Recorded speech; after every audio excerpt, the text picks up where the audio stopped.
Guess it's time to start, ladies and gentlemen. Thank you for being here. Today is August the 1st. Time is, we'll say 6 o'clock or a couple minutes after 6. I've asked Councilman Doug Weldon to give us the prayer, if he would.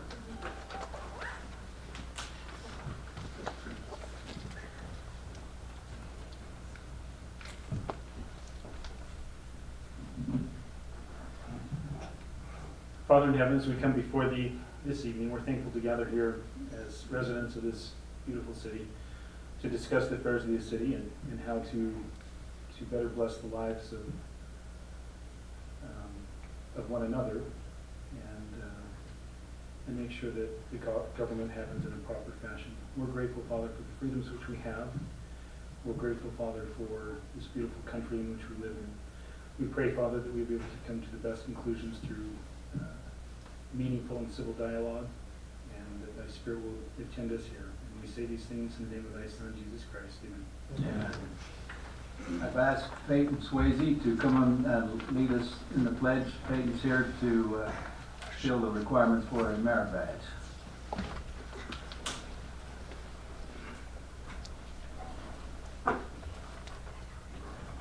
Please stand. Please repeat the pledge after me. I pledge allegiance to the flag of the United States of America and to the republic for which it stands, one nation under God, indivisible, with liberty and justice for all. Thank you, Payton.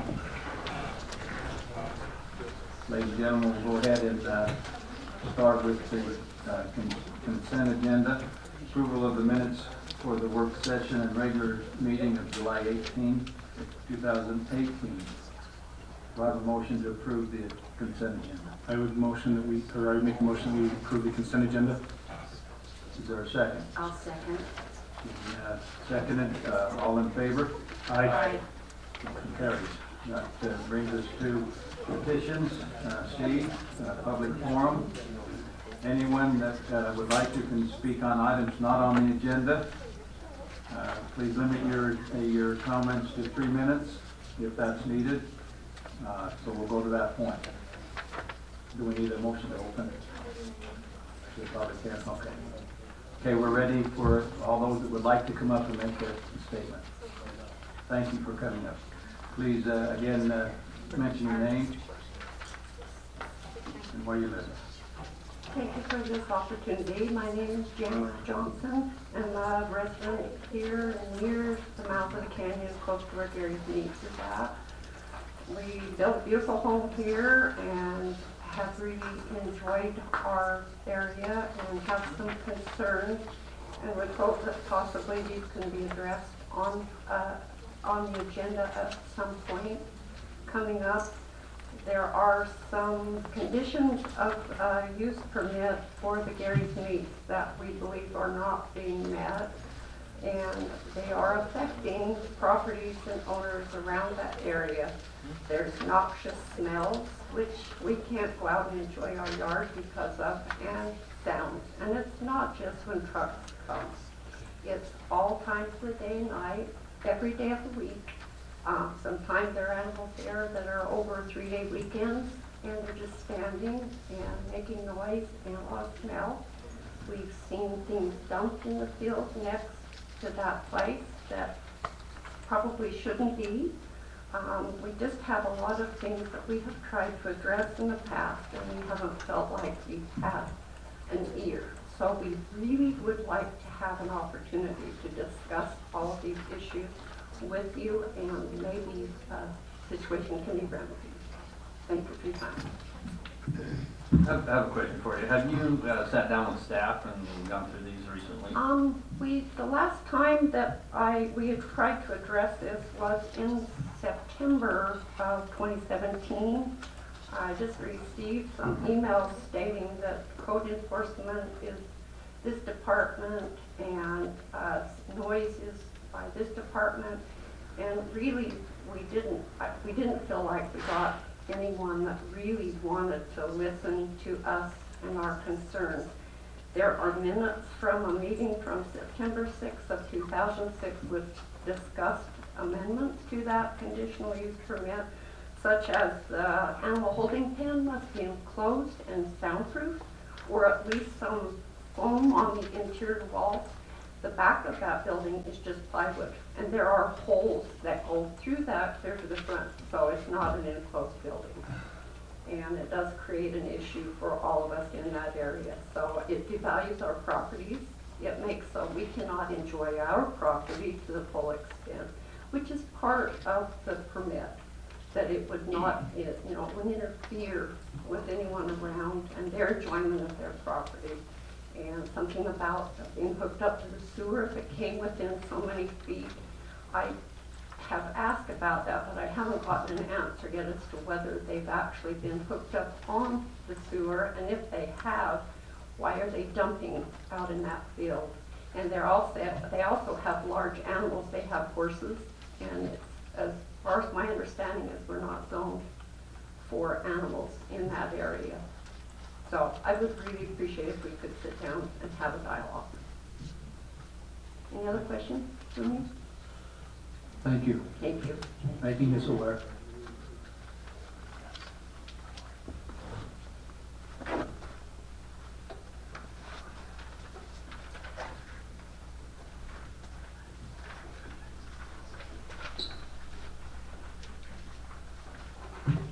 Evening. Ty Jones. I live near the Mountain Canyon, but I don't come here to air grievances or anything. I come to talk about a little nonprofit group we've organized downtown, historic downtown Main Street. Myself and two other business owners have kind of incorporated this nonprofit, and we are holding our first fundraising event. It's going to be August 11th. It's a cornhole bag toss tournament and a pancake breakfast.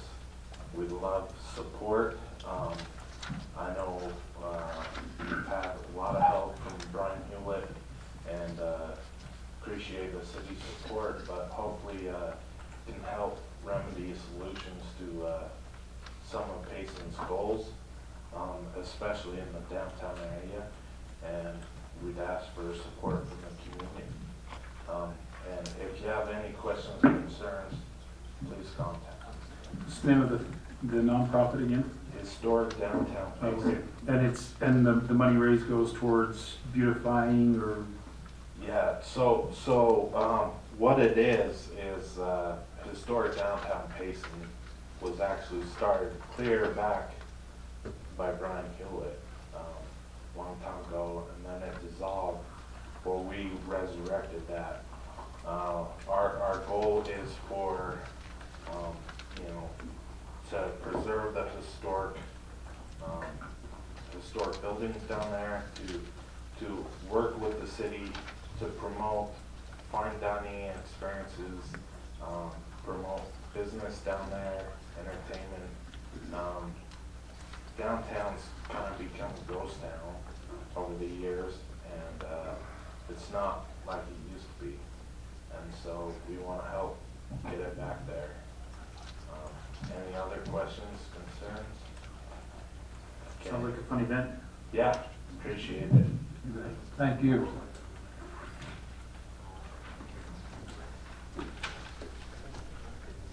Come on up. Okay.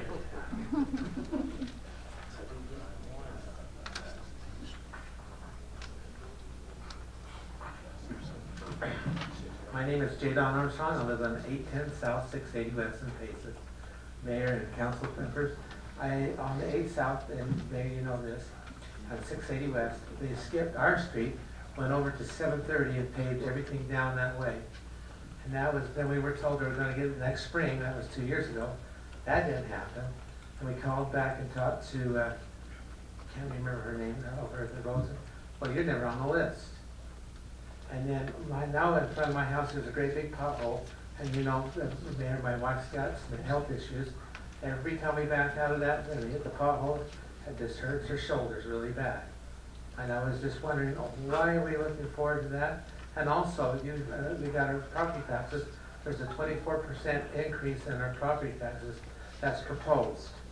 So I can't get my street or my pothole covered up, and you want more money from me, and I'm on a fixed income.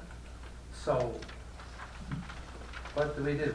So, you know, that, I think the note you got from, for your property tax comes from the county. Right. And it's proposed, I understand that. I understand that, but still, I have, for 2 years, and I know, Brian, we can discuss that, you won't get that money, but I would like to see something for my money I put into the city. I don't get my street paid, and Mike down here, Watson, says you need it paid, but they skipped over it. Well, I just wonder why. I think you should start at the beginning and go to the end, instead of skipping streets and go down. So I was just wondering, do you have any reasonable answer for that? Obviously, we'd have to look into it too, so. Kent, do you know anything with what streets are coming out? Where's Kent found? There is Kent. How you doing, Kent? Mayor and council, we've gone through that area and overlaid the most severe areas, and then we moved on to some other severe areas. I don't know when we'll get back to it. We did, as he stated, we overlaid a lot of that subdivision based on priority. So, his wasn't quite as bad as the rest of it, so it's bought some time. So we will get back in. What about fixing the pothole in front of his house? We'll take care of it. Yeah, because it hurts the shoulder. She's looking at it. We'll get it taken care of. Okay. Thanks, Ken. Can you give me a timeline on that? Anybody? As far as what? When they're gonna go repay that loss of ours? I did right now, because I won't do this summer. See, this is about 3 summers ago now, and it's been gone that way, now it's all really bad. Okay, I think you've used up your time, but it's something that we're aware of now. We'll keep on it. Thank you.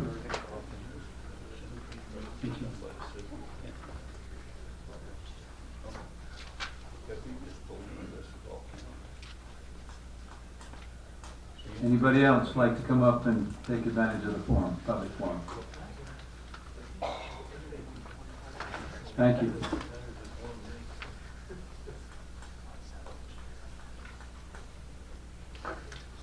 So I don't understand really what's going on. We need your name and. Oh, my name's Keith Lovell. I got a business here in town.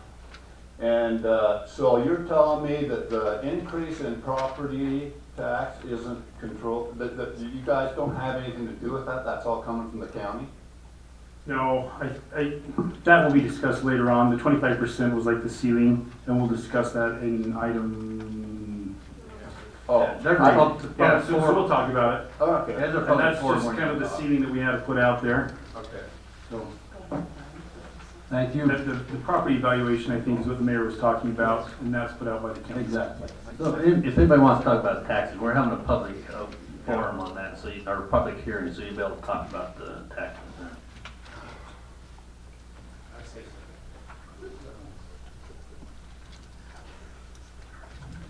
My name is Randy Mamet. I've lived in this town since 1972, and I want to know why we have to waste so much money on the golf course.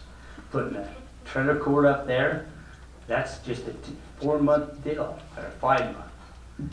And you use up all that water, and wasting all the water. The amount of water you use up there could water this whole town. You're growing mushrooms up there. I mean, you gotta come around and realize we've got growth in this town and we need the water. Another thing is, the golf course really don't belong in a way to Payson City. It's Elk Ridge and Salem City gets the benefit of the doubt. Everybody around there. That's why Dave Tuckett lives up there. His value of his house goes up as the golf course grows bigger.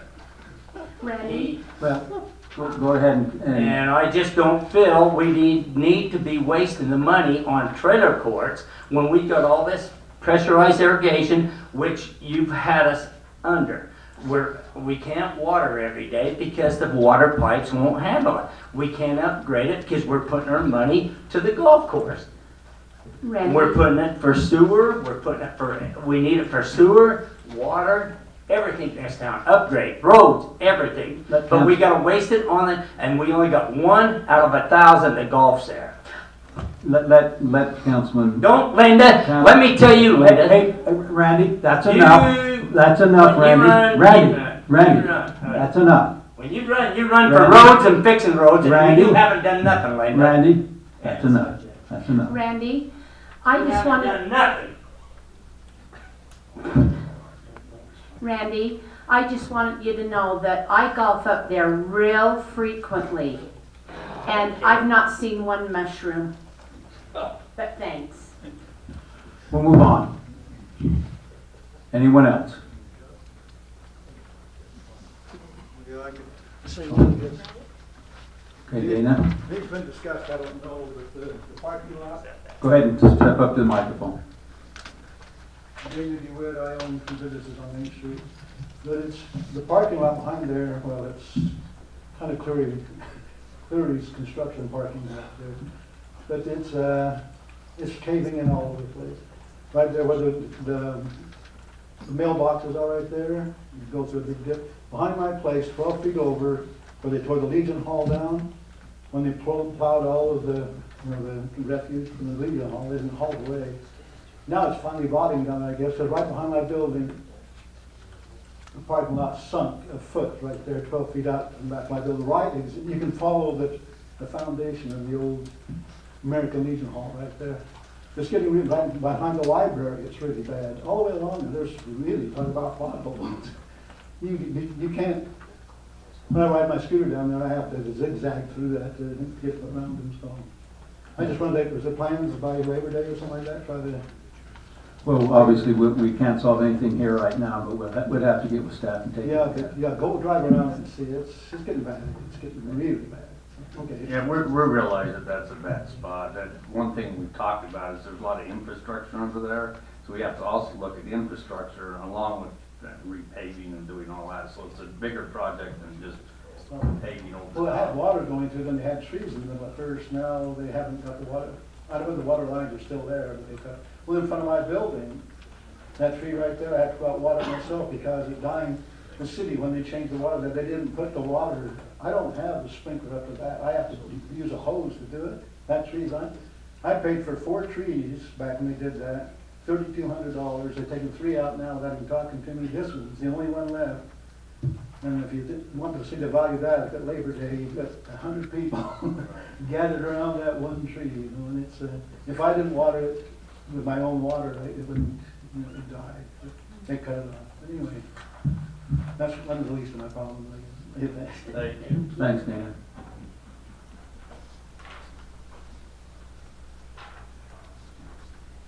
Anyone else would like to come up and take advantage of the forum? Okay, then we'll go ahead and move on. Go to number 2, staff reports. Any of the staff would like to come up and let us know?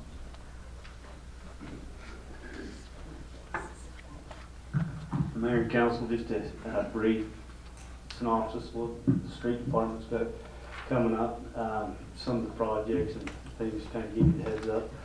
We're going to be doing some profile milling and overlays on a couple of roads, Professional Way, 700 South, 600 East. We're going to do an asphalt replacement on 1150 east of Mountain View Drive. It's a cul-de-sac on the southeast end. That's tied in with the water line. We're going to do the reparations, repair the concrete, and that after the water's finished.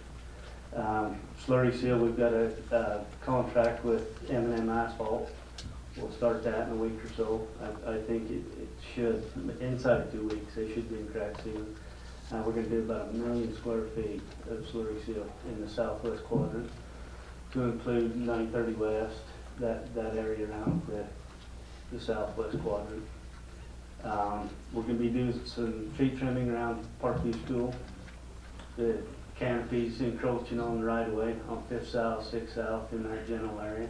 We're going to be 7 trees is gonna come in, we're gonna lay them back out so we're not facing traffic head on.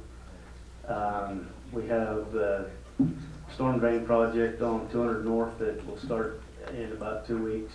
It's a main line storm drain to remedy the flooding problem we had a couple of years ago on Petite Creek.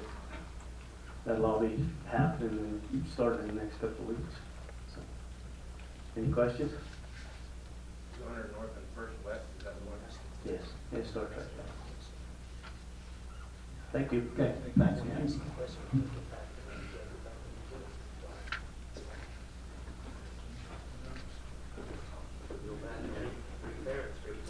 Mayor, City Council, citizens, just a month in total of July.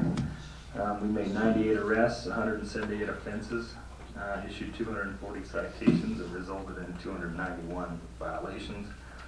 We handled 1,200 calls for service, 1 DUI, 447 traffic stops, and investigated 24 traffic accidents. So we've been kind of busy last little while. Just want to remind everybody that the National Night Out is on the 8th at the Petite Meet from 6 until 8. So I'd love to see you guys all out there. Got a lot of people volunteering to bring in a helicopter and our fire department ambulance, some food vendors there, a couple of our businesses will be there, so we hope that we'll have a good turnout again. So, Chief, what time was that? 6. On the 8. Tuesday the 7th, I think. Oh, sorry, the 7th. Yes, you're right. So, Trying to again, the time was 6 to 8. 6 p.m. to 8 p.m. Thank you, Chief.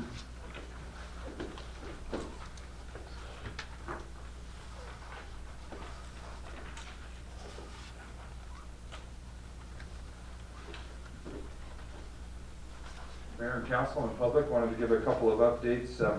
We've received a few proposals for the design build project on the pickleball courts to overlay the tennis courts there in the ballpark, so we'll begin reviewing those and make a selection soon.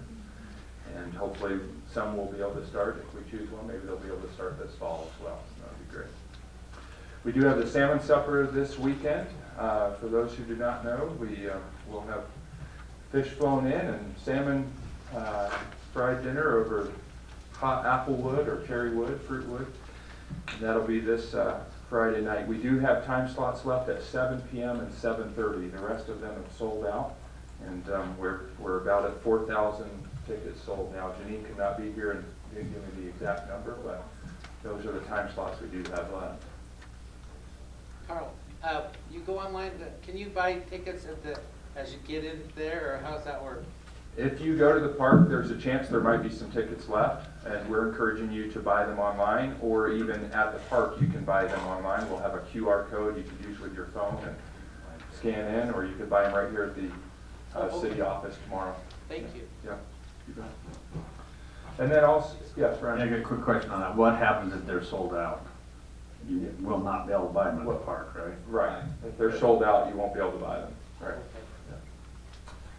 And then again, for those who would like to join us for the Tour of Utah cycling race, that is next week. That's a professional tour race coming through. It'll be a start and a finish here in Payson on Wednesday. And that'll start about 11 a.m. Will be a good time to come to the park. And then the start will be right after that. And the finish is anticipated about 3:15. So again, this is a professional biking race with teams from around the world that are here to tour Utah as they do Tour of France, and then they, a few weeks later, come here. And some of the teams have raced, for example, in that race just now. So we're excited that that's coming, and that is Wednesday, August 8th. Thank you. Thanks, Carl.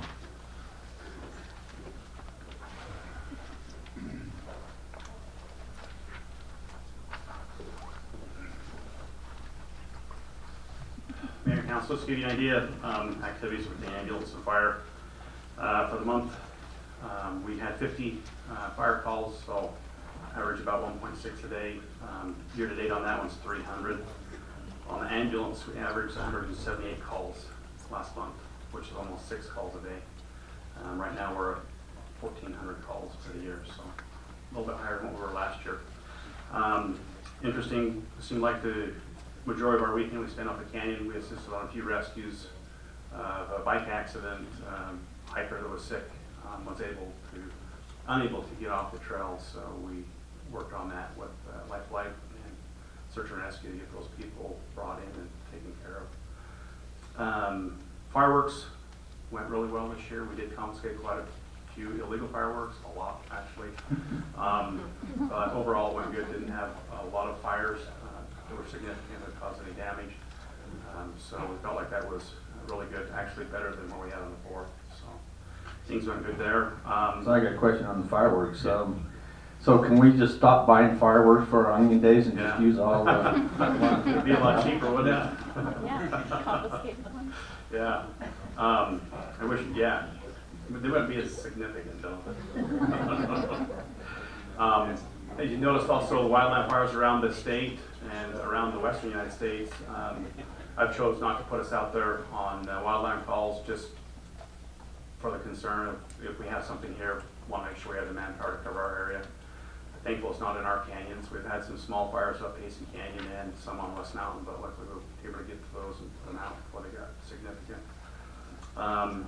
We did send a big group today to California to assist on their fires, but we chose not to go on that one as well. So we'll have equipment around here to help on things we have here. Plus, we have the salmon supper and all that coming up, so we have to do that for that. Thanks. Thanks, Chief.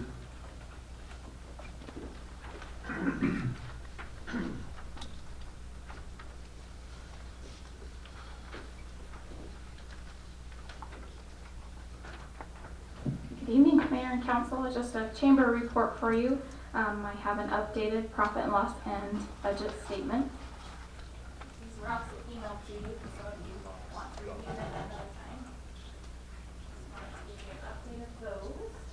I'll share with you some of the other things we've been doing. You're welcome. All right, I'll let you review those and just give you a quick update of July for us. Was a busy month with our ambassador program, and for those that may not remember, that's getting out in our community and visiting current and potential business members.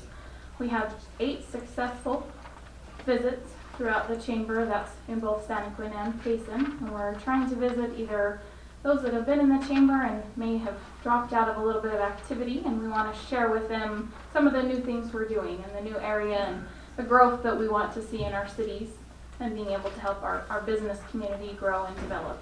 So that's one of the things we've been busily working on, and along with the salmon supper this weekend is also Orchard Days Rodeo. The chamber's actively involved with that as well as the salmon supper, so we were stretched a little thin, but we're busy and we're excited. For anyone who wants salmon, come over and have a burger at our booth at the Orchard Days on Saturday. We'll feed you again. So come see us for both. Was there any questions or anything that I could help answer today? So thank you. Yeah, just thanks to the chamber for all they do. You're welcome. Thank you.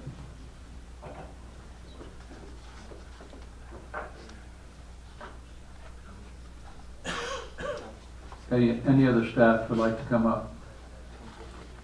Liking that, we'll go ahead with the council reports, starting Councilman Lemon. Yeah, I don't have anything significant other than please come out to the salmon supper and the tour of Utah.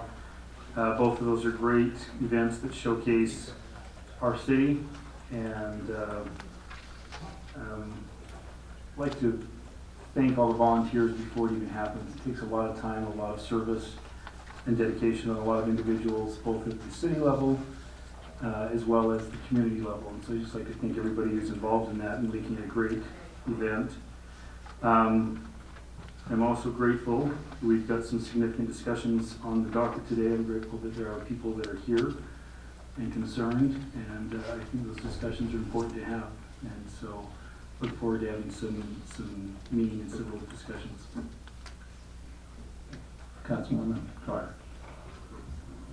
I want to also say how thankful I am for all of the city employees and the time that they give for these events that we're having. The salmon supper has been big for a long time, and we have a lot of volunteers that help, and so if there's any of you there that have never been to the Salmon Supper, you need to come and enjoy it. I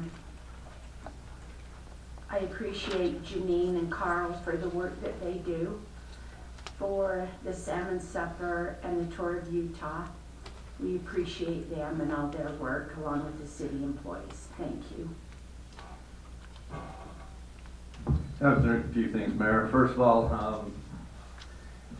on the cornhole downtown, I think we're gonna be the first city in Utah that's gonna have a cornhole tournament. And if you've seen that on ESPN, they even have cornhole on ESPN. So everybody come to the cornhole on this on August 11th and participate in that, because I think it's gonna be a great time.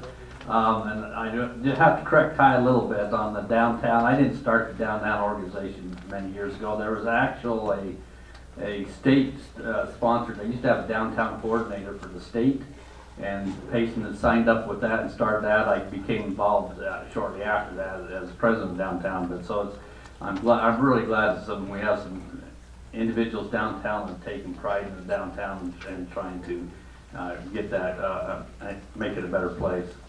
Also, I'd like to thank the police department. You've driven by the Hewish the last couple of days. They volunteered and went and cleaned up all the weeds and the trees there, so it looks much better. So thank you very much, and thank everybody that wanted help with that. So thank you very much. And just the staff for all that they do, and they work hard. And thanks everybody for coming out tonight. We value your input. I'd like just to add to that with regard to the police department. There are other properties that they have tackled and have beautified some neighborhoods, so appreciate that very much. Well, I think it's all been said. I'd just like to echo that we appreciate all that the staff does in keeping our city running and functioning and trying to cover everything as the problems arise. I'm sure that there are many, and they do a good job of that. That's all I've got. Thank you. We'll move on. I don't believe we have any scouts. Do we? Okay, wonderful. Would you come on up and give your name right over here?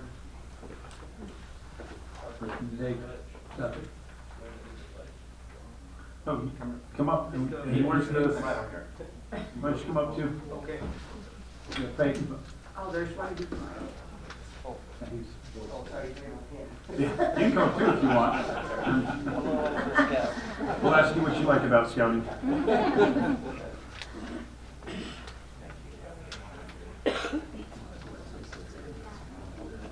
Stay up there with us, would you?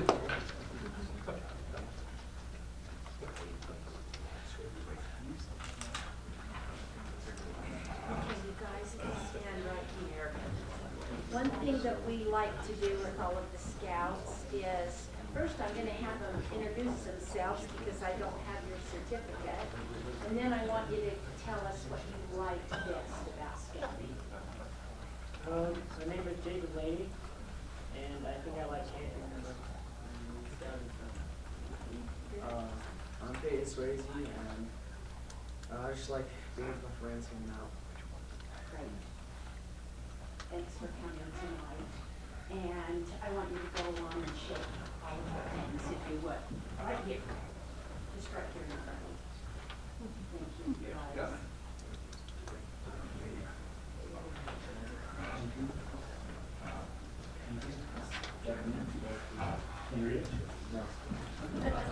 I know Japanese teacher.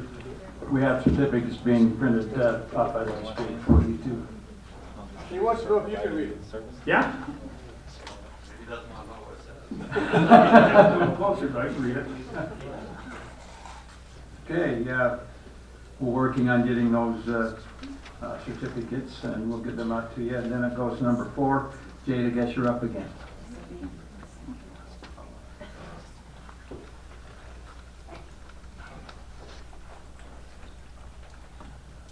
don't get sick of seeing me more than once. We're good, right? So we are very excited for August as the Payson Santaquin Chamber of Commerce, and recognizing a quiet but a very active Santaquin business. Little Opie's Produce and Sales is located on the southern side of Santaquin, right on the border of the city and the county. This company sells produce in bulk to local grocery stores, and much of what they supply is also locally grown. Little Opie's also helps to provide local business in our community, and strengthens our resources to grow the chamber. Mark and his team, I probably should say Christy and her team because she's really the boss, are great supporters of the chamber and try to participate in many of our events, including our Santaquin Light Parade with delicious pineapple that they gave us. And they're greatly appreciated. Many families went home that night with beautiful fresh fruit, sorry I can't talk today, from Little Opie's. We're very excited to have them in our community and the fresh produce that they provide at a very reasonable cost. They are looking into selling their produce to the general public in the near future at farmers markets or even from their building in Santaquin. Please help me congratulate Little Opie's as our Business of the Month. Come up, please. You're welcome to say a few words if you'd like to. I'd just like to thank the city and the citizens for all their support. If you shop at local grocers here, you've enjoyed our strawberries and different things. Where we wholesale, we're behind the scenes. But if you've shopped at Payson Market recently, you've probably bought some really affordable strawberries, and those came through our business. I just want to thank the citizens and also the city for providing the infrastructure. Thank you. Thank you. Get a picture with the council.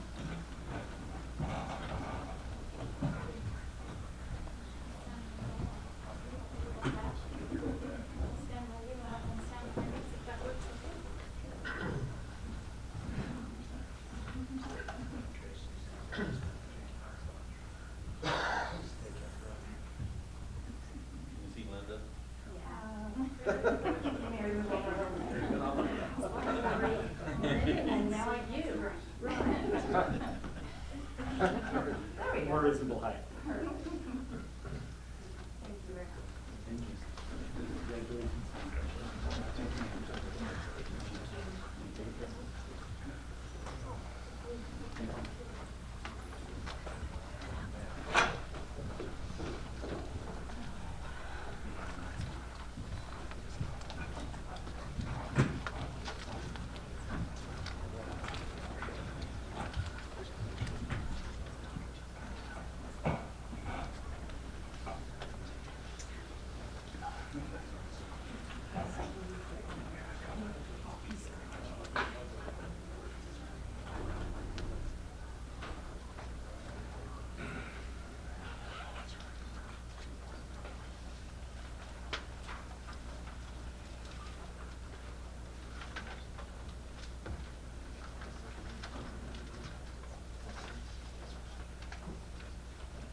Okay, we'll go ahead and move on to D, action items.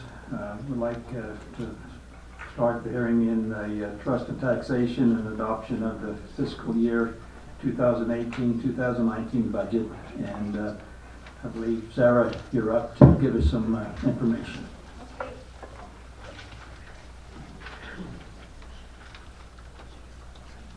We're all ready to go. Shut off.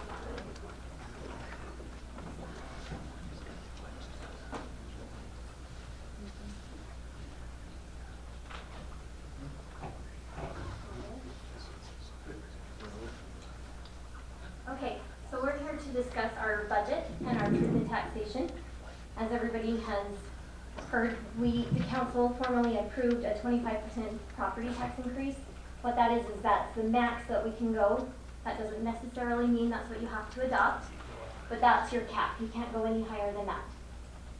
So we're just gonna go over a few things. We've got our property tax rates. I'll show what it looks like, what we currently, where we are now, what the city, what the county proposed, and then what the different options we are proposing. And then any changes from the tentative budget that we adopted in May, I'll highlight those, fund balances, and then some other budget highlights, some of our major projects that we're going to do. Okay, Sorry, I'm out of breath running up the stairs. I really need to start working out. Okay, so our property tax rate, the county, what happens is when property values increase, the county lowers the tax levy to keep the total tax the same. So because property values have increased, the county dropped their tax levy. So they proposed a rate of 0.00189. And that would bring in 1.169 tax revenue, property tax revenue, which is about the same as what we collected last year. Had a little bit more due to new growth revenue. So our 2017 rate is 0.00128. And if we increase it to that rate, it'll bring in an additional 89,000, and it's only a 7.7% increase overall, which equates, you can see I have what happens to a $250,000 market value home. They're not taxed 100%. They get a tax break on that. They're only taxed at 55%. So you can see that's a $12.51 annual increase on a $250,000 home. So that's about $1 a month increase. And you can see down at the 25%, that's the notice that went out. It would be a $41 increase, annual increase to a home worth $250,000. So those are your different variations of the property tax. I won't go into all the detail. You can kind of see that, quickly glance at that. Any questions before I move on? Okay, so here's just, I put it in $100,000 increments. So if we have business owners out there that say, well gosh, my business is worth $500,000, what does that mean for me? If we keep the tax levy the same, then it's $9, you can times that by 5, and that's about what you're looking at. For every 100,000, just times it by what your property's worth. Any questions on that? Here's where we compare to all the Utah cities within Utah County. We are closer to the bottom 25%. You know, we're down on that end. So our property rates are fairly low. We're not by any means the highest, but we also aren't the lowest. So we are fairly low in our property tax rates. Any questions? If you have questions, just feel free to stop me. And a lot of people, they see their property taxes and they think, oh gosh, 25% on $2,000. Really, the city only gets about 11%. It's always hovered around 10%, but we're at about 11%. So when you see a property tax statement, it's not really 25% on $2,000. It's more 25% on $200, just to clarify that. Majority of property taxes goes to the school district. Okay, so why are we having a property tax increase? We balance the budget without the property tax increase, but we feel like we need a development services employee to help with development that should be coming, and also a police officer. I should have printed out the chief's. He wrote a really good statement about why we are in need of some more police officers. And we feel like we want to make Payson the safest place and continue. The chief has done a great job. We used to be pretty high on the crime rate, and he's done a great job helping to reduce that in his police force. So those are the reasons we're having property tax increases for those 2 new positions. And there's a public information officer on there. And aren't we 3 officers short for cities equivalent to our size? Yeah, we have a long ways to make up in that department. And probably every department. Okay, so to keep the tax levy the same, what we did is we weren't as conservative as we have been with our sales tax. I like to be very conservative just in case there's a downturn in the economy or if something happens. But we bumped up sales tax to increase the revenue there to help cover the shortfall. And then anywhere else I saw maybe we could increase revenue a little bit. And then here's everything we cut out. There's quite a bit that we cut out trying to scrimp and save. I sent out an email to all the department heads and supervisors and said, let's cut wherever we can. And so you can see, we cut out a lot. I mean, we're trying to skirt by. There is no fluff. I know people want to know. A lot of questions I get is, tell us where the fluff is. There really is no fluff in our budget. Sarah, can you go back one slide? You bet. Just the 34,000 there, the increase in revenues, increased revenues. Just so everybody knows that That's a sales tax that would be coming to the city, that the state has decided they're gonna take from every city for the homeless, and so that had to come out of our budget this year, so. Yeah. So we had to make up for that too, because that's revenue that would be coming to the city. Yeah. We had no say in that. We got absolutely no say in that. Okay. So on those budget cuts, any questions on those budget cuts? Okay, so we had to make a couple changes from the budget that you've adopted in May. We've had many work sessions since May, so a lot of these you're aware of. There will be one that I will discuss that you're not aware of. It's our well. We're having issues with our well that we're going to have to repair. And that, you know, stuff happens, comes up, and you have to just go with the flow, unfortunately. Okay, so we added a $40,000 budget line on the council's budget for a lobbyist. We're hoping that lobbyist can help us get some more funds allocated down here.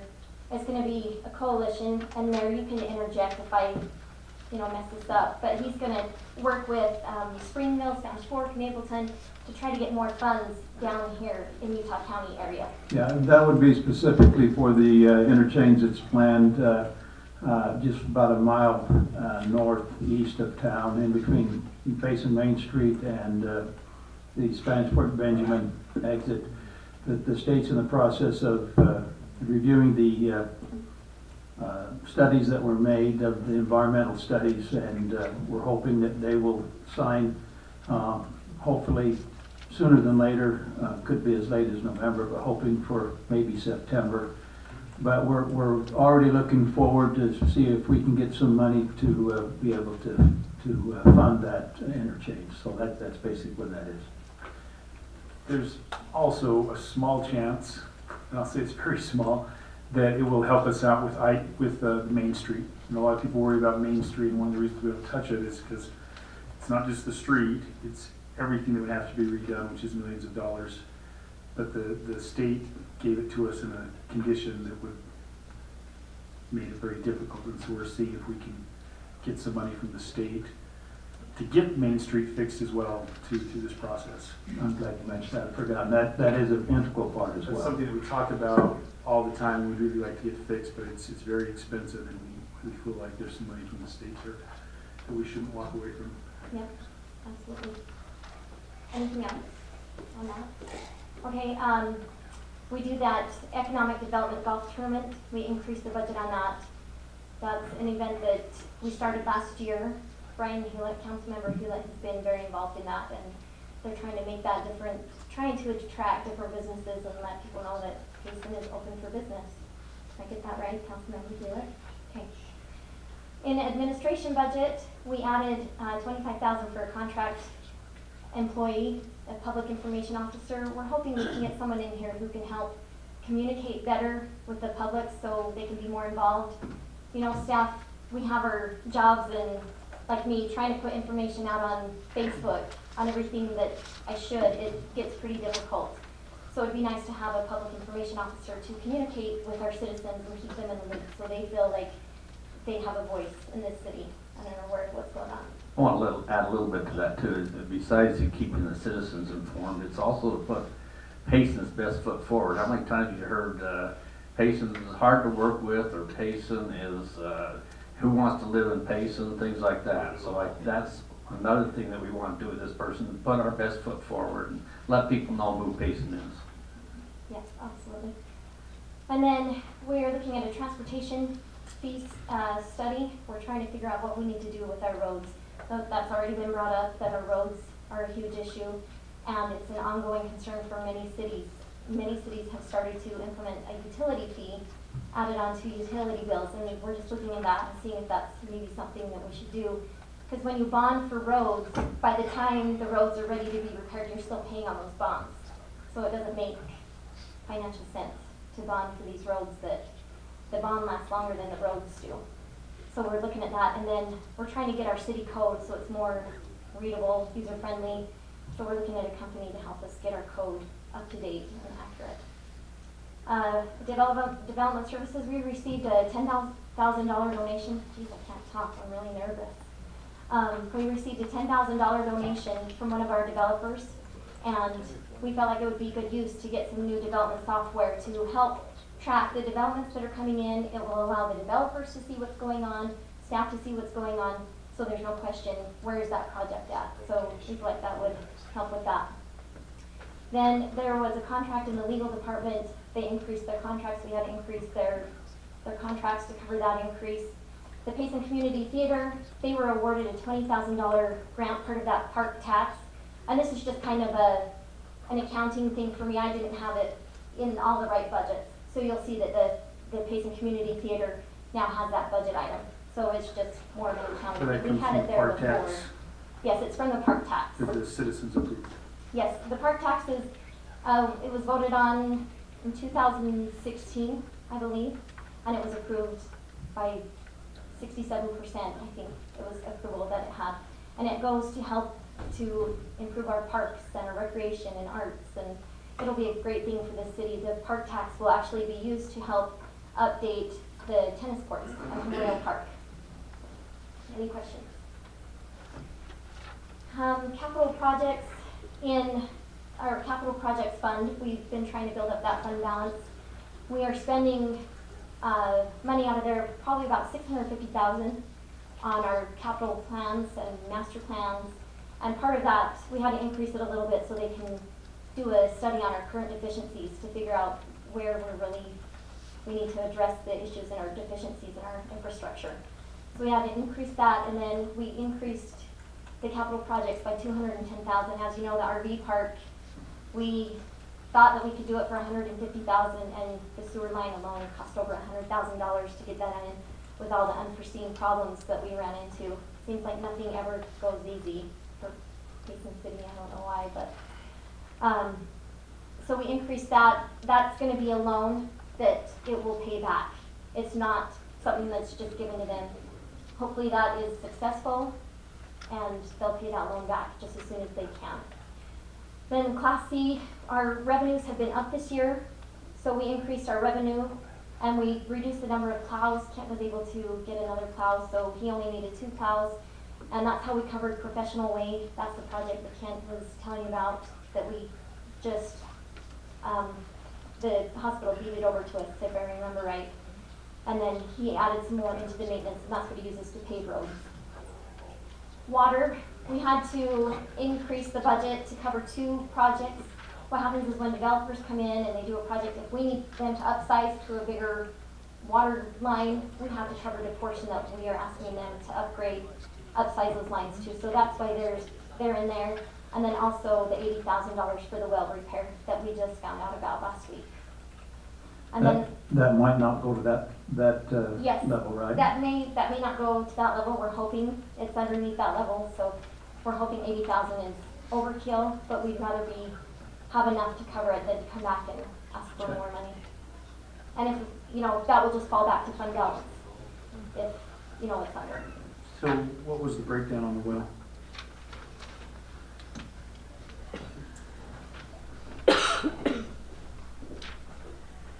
So we're still waiting to get an official result, but they got the pump pulled out. It's about 360 feet in the ground, so it took them over 2 days to get it out. They're thinking it might be a manufacturing default or an installation default, but unfortunately there's only a year warranty, so that's gone. So we don't know for sure, but there's 19 stages on that to get the water from 360 feet up, so they're tearing that apart, but they said it looked really hammered, so I'll know more hopefully in the next day or 2, and then they're trying to get another one ordered, so we gave them all the specs on that, and then hopefully they'll do a better job when they put it back in than the original guy did. So, but yeah, we're not 100% sure, but that's what they're saying they think it was. So, And are we getting the pump from the same people? Don't know that yet for sure, but yeah, the company that's doing it's totally different than who installed it. But the manufacturers, there's only a few of them, so we don't know where we're getting it yet. But yeah, it's not looking good. So Where's this well at? golf course. You've already made your point, Randy. I just said well. I know. And we increased, getting back to it. Sorry, what? So we had to increase the electric budget. We've got some legal fees that were unexpected before the May budget, so we had to increase that to cover our legal fees. All right, so our capital project fund balance, this is what we're looking at. This is if we transfer money out for the RV park and then our general and master plans, we'll still have about $930,000 in our capital project fund balance. So some of our budget highlights, we had to use fund balance appropriation. We used $300,000 for the Memorial Park upgrade. That's upgrading the tennis courts to pickleball courts. And $150,000 of that will be reimbursed by the park tax next budget year. It's just we have to cover it this year. Then we have $90,000 that we use fund balance to cover the last payment on the fire truck. We used $35,000. We've got some coil replacements and boiler repairs on the city building that needed to be repaired. The $40,000 for the lobbyist, I felt like that's a one-time cost. I don't use fund balance for anything that's an ongoing cost. And that's a top, that may not be what we Yeah. have to spend. Right. And then we had to use $10,000 of fund balance to get the rest of that software for development services. We had the $10,000 donation that we've carried forward that's part of fund balance, and then an additional $10,000. And then I put on here that our sales tax was reduced by $34,000 by the state law to help with the homeless problem that they're having.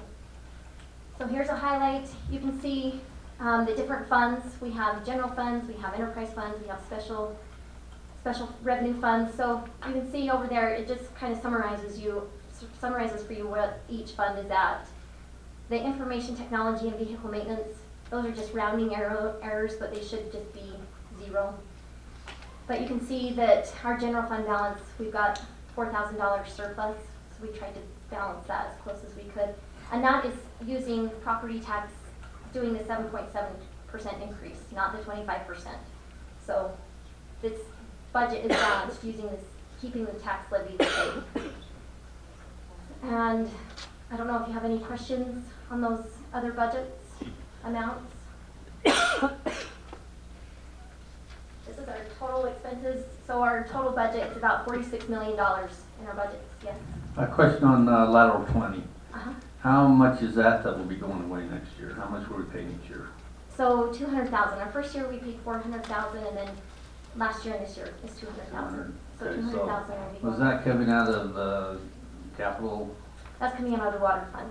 Okay, so we'll have $200,000 more next year. Yes. Yep. So here's some projects that we are including in the budget this year. I feel like we're doing a lot of projects. So we're doing the tennis courts at Memorial Park. We're doing the general plan and the master plans that will help a lot with development. We're trying to get the RV park. The good thing about the RV park is it's an investment for the city.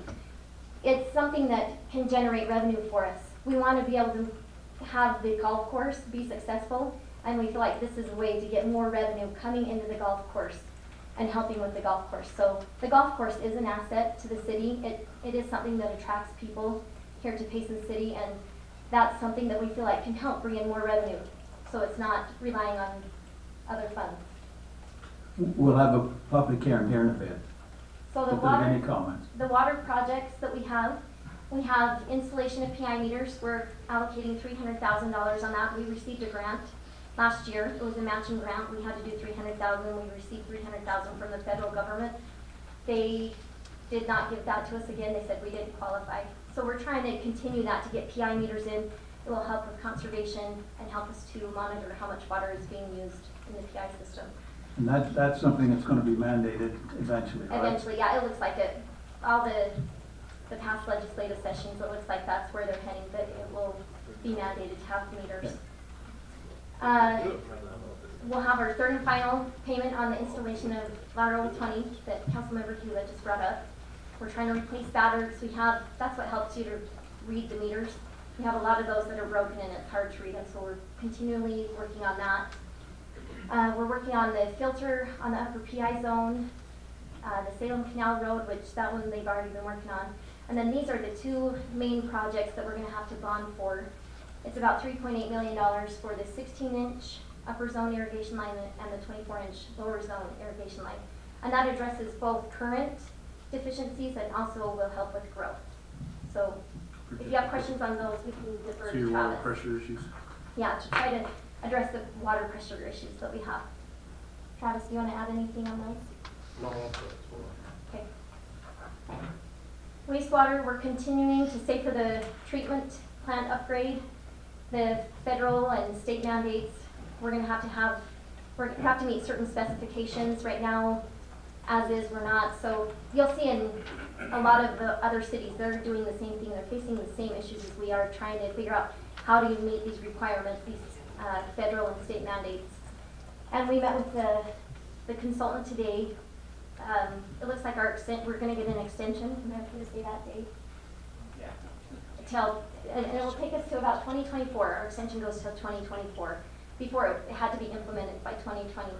So we're saving for that treatment plant upgrade. So we'll have more money in the bank. What's that? So More we'll have money in the more bank. money in the bank. Absolutely. Yes. And then we're trying to constantly clean and repair sewer lines. When we have sewer backups, that's a huge liability for the city. So crews are trying to clean and repair those as much as they can.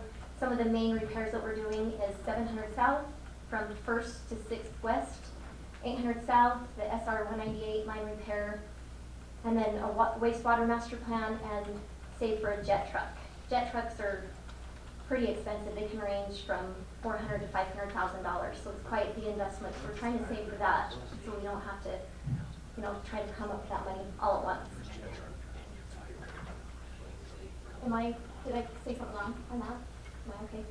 Okay. Solid waste, we have our compactor that we bought last year, which has helped with saving land space, airspace out there, if you want to call it.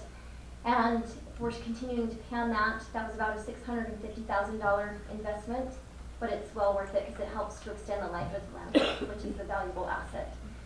And then we're going to upgrade the scales, or there's a grinder. I know Kent has talked to you about a grinder, which would even extend the life of the landfill even more. We're meeting with a consultant to see if he can help us determine whether or not that's worth doing and how much value or how much space that would save us. So to be continued, we'll keep you informed on that as soon as we have some more information on that. On the storm drain, we are purchasing land for retention basin. We have to do SWIP compliance, and then the Ridge Lane detention basin. Electric, they are going to replace the distribution lines at Professional Way. They're going to do street lights and upgrade the city facility lighting. And BNC projects, we're doing the Utah Avenue downtown right here at the light, where you have that curve that kind of juts out, where it goes from a 2-lane to 1, and it's not very safe. They're going to work on fixing that. And then we have a CDBG grant that we're going to be working on 500 West and Utah Avenue to address that road. We have a revolving loan fund where we loan money to different departments so they can get pieces of equipment and vehicles that they normally couldn't get on their own. We're getting a 10-wheeler for BNC fund. Electric is getting a small bucket truck. Facilities is getting a new half-ton truck. And then a mower for grounds and golf carts. And that is it. Any questions? How much will be left in that revolving loan fund after those? Not much. Every year it replenishes, so we'll have about 400,000. Yep. Okay, that's my presentation. Do you have any questions for me? I don't believe so. Thank you. Okay, ladies and gentlemen, what we'll move to now is the promised open a public hearing. I can entertain a motion to open the public hearing from council. I'll make a motion we open the public hearing. Second. Okay, all in favor? Aye. Okay, we have a public hearing. Obviously, there'll be some rules, just like there was with the public forum. Step up to the mic, state your name and address, speak clearly, try to keep your comments to 3 minutes or less. Basically state if you agree or disagree with the previous comments that we've heard, and please don't repeat or just state new information if you would. So we invite you up to the mic. Can I make one comment first, Mayor, please? Just for a little clarification. The 25% that came out is the maximum that we can even talk about tonight. I think the budget that we're proposing that is here tonight is at 7 point some odd percent. So we can go higher than that if the council chooses to, but that's what's been presented, so about 7% increase. And that's what we've done the last 3 or 4 years, is just to keep up with, as prices of land go up, because the county drops the mill levy, and so it's just to keep it level, the mill levy level, which we've done the last 3 or 4 years. So just a little clarification there. Okay, thank you. So which line is it we're looking at to make sure, kind of, sorry, The yellow line. the yellow line, Yellow. okay. Okay. Everybody's clear on that. Rick Moore, a resident and business owner. I guess I'm just having a little tough time with the tax increases again. Number one, we're what, third highest in the district. I don't see where we're that much better in our district than anybody else. So that's another issue. And I know that the county up theirs, but man, when I got looking at my tax notice and I went up as much as I did just in my business, that's gonna start hurting every business owner, everybody that rents, everybody that leases, everything in Payson. And I think we really need to take a real close look at it and crunch some more numbers and get it down there. You know, I'm all for adding officers and a few things like that, but you know, we might need to look at some of these extras and cut them out, because it's killing businesses. You have commercial and industrial, I mean, I like what I pay out every month, and it's just unreal. And it's just gonna follow, flow on down it, and so that's where I'm at. Thank you.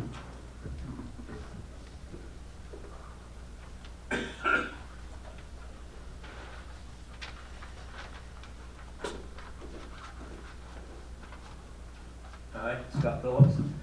Hey, and on this chart, Woodland Hills ought to be thrown right off the map. They don't have any tax generating businesses anyway, so that kind of skews your average. Same with Mapleton, really. Vineyard probably has a little bit. I had a question. So on the purchase of the 11 acres up to the golf course, what budget year did that come out of? And what was the amount we paid for it? It came out of last year's budget.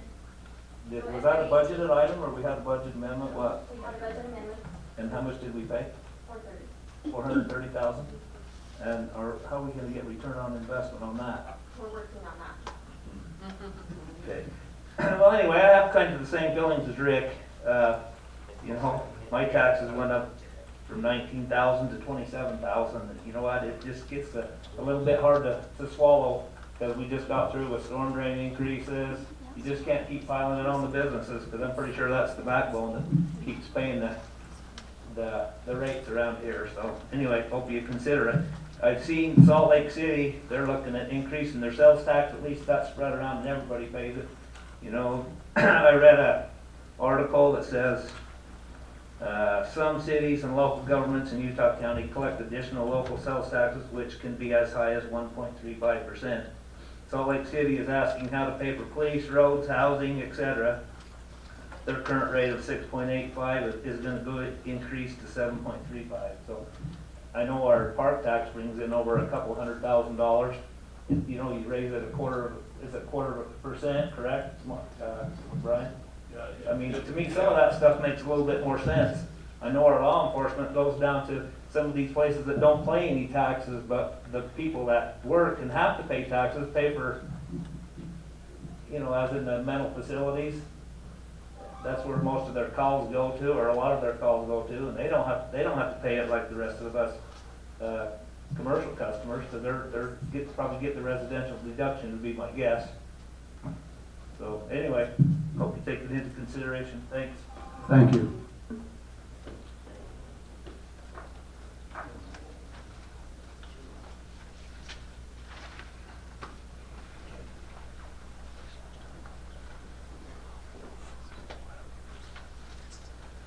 Lee Johnson, a resident of Payson.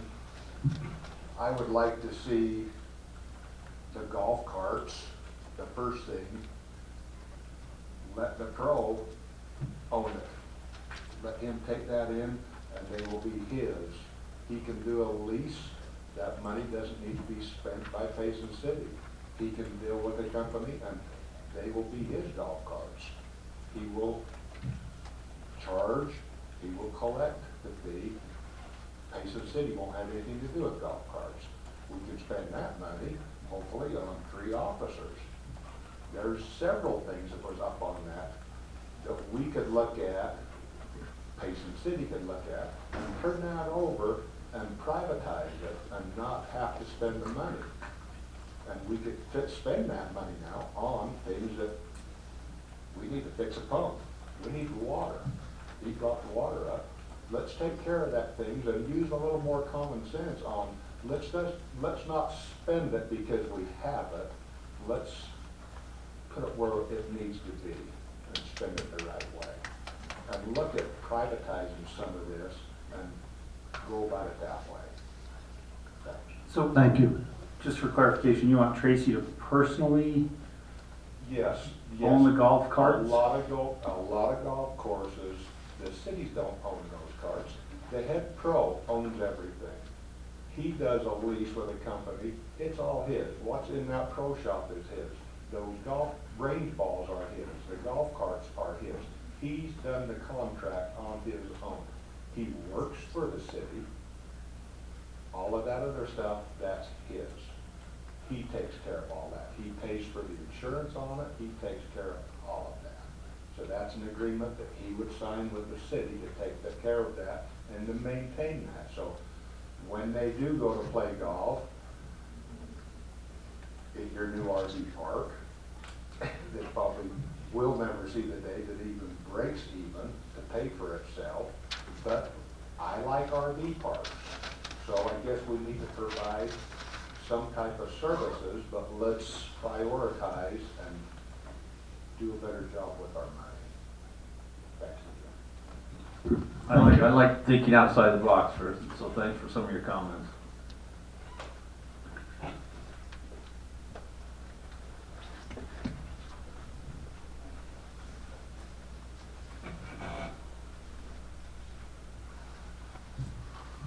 Dana DeWitt again.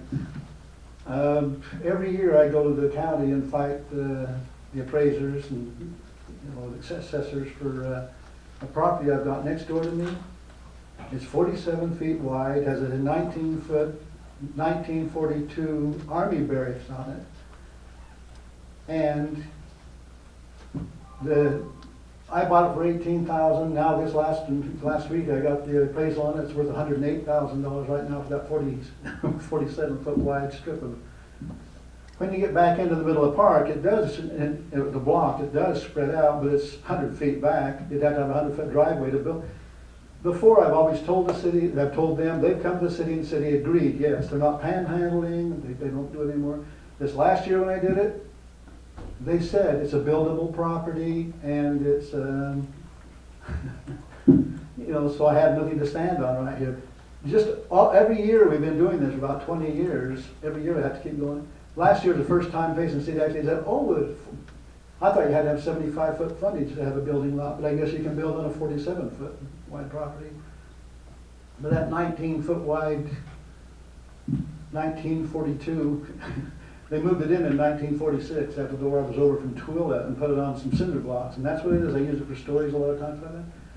But that just goes, every year it goes up 10, 15. That was the best investment I made because I'm from 18,000 to 108,000, just like that, without doing a thing to it. So, but I was wondering, what is the policy on that now? If we send them down here again, if I go over and fight it and send them over here to Payson, the guy says, well, they can build on that property. Is that right? I'm unaware of that. It's the property right next door to me. And I guess it'd be whatever the code says. We can only tell them what our code is. What? We can only tell them what our code is. Before, the code was always, we're not panhandling. Now this last year, he can build back there. I can build a house. Panhandling have to do with anything? I'm lost on the panhandling. What? I'm lost on panhandling. Isn't that You what, can't like have a flag lot? You can't have a narrow frontage and come in and expand the property. Okay, I thought you were like having people come out and collect money on the streets. It was a little lost. And being that far off the road, You couldn't even build a house back there within 100 feet of the road, so I'd have to bring I'd have to bring the water line back, put a fire hydrant back there, do it. I don't even want to build any property back there, but they didn't give me a choice, so I don't know about that. So I don't know if I send them over here again, I don't know what's gonna happen. They have a new guy now that was there they've never had before, and he said, oh yeah, they can build a house. So I don't know what this. And just one other thing I wanted to ask about, is there any way they can purify the water, the culinary water, any better for Payson right now? Every 2 years I have to replace all the faucets in my house because they just crust up into stuff, and it's just, I can put a brand new one in, but in a couple of months it's. We just had somebody ask a question about that. We don't do any, it's pulled right out of the well, correct, Travis, our culinary water? Culinary comes either out of a well or out of the springs up the canyon. Do they do anything to purify it when it comes out? Do they add anything to We purify add it? chlorine to it, but that's it. I'm just wondering because. So you just have to put a water softener in your house, because we don't water soften all our water. It's just hard water. I don't like salty water.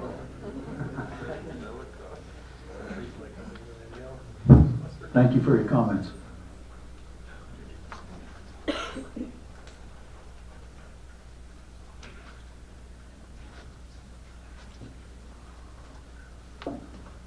Okay.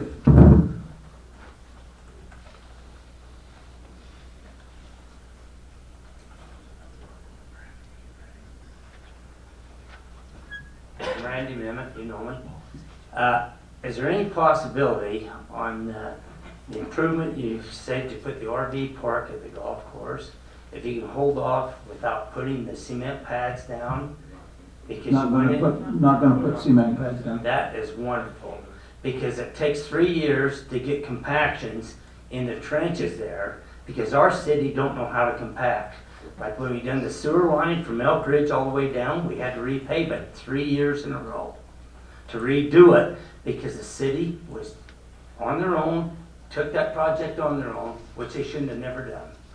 And they did not get the compaction. You got a settlement, and we had to go back and redo it 3 times.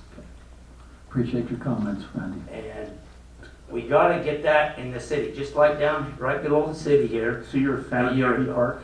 A year ago, down here on the storm drain on the corner, we redone that whole corner, everything else, it all settled and went out of sight because the city will not compact. And it's not that hard. Anybody in construction knows, I've done it for 40 years, you have to compact the material. Okay. And the road will only be as good as the compaction is. Thank you, Randy. Appreciate it very much. Yeah, we made a decision not to put the concrete in that.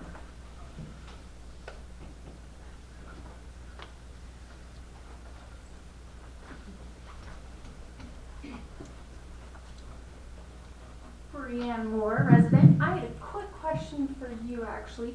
What are the asterisks for behind Spanish Fork, Genoa, and Highlands? They're doing property tax increases as well. Oh, okay, perfect, thank you. You're welcome.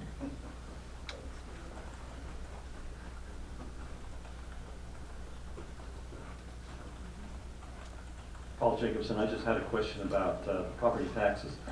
I think it was mentioned in the presentation that a large percentage of the property taxes went to the schools. Is that correct? Yes. And then we also have on our property taxes the Nebo School District taxes as well. Oh, but our property tax on our property tax portion of the bill is just for the city, right? No. So your property tax is gonna look like this. You're gonna have a breakdown. About 78% goes to Needle School District. And then about 11% goes to the city. 3.4% goes to Central Utah Water. 1.5 goes to Utah County. Well, those two together, there's a central assessing and then Utah County. So Utah County goes about 7.8%. Okay. So when we're talking about the 7%, It's on just the 10%. So if your property tax bill is $2,000, it would only be 7% on $200. So right here, if you go back a slide. So if your home is valued at $250,000, it's only taxed at 55%. Right. So if we kept the tax levy the same, which is the 7.7%, your annual increase is $9. So it's less than $1 a month increase if your home is valued at $250,000.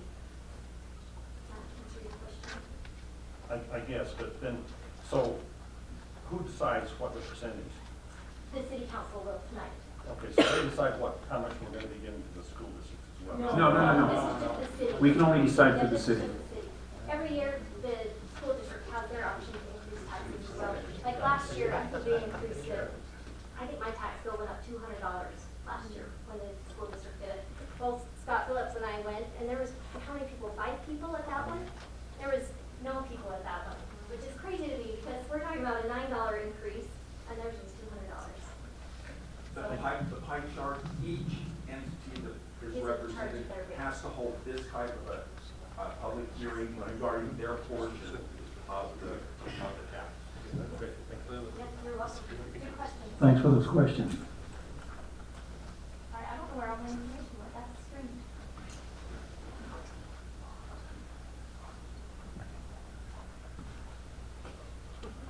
Hi, I'm Amy Cloud. I would like to know if the 7.7% increase covers the police officer and the other developmental officers that you were wanting. Does that cover that, or is it the 25% to get it back?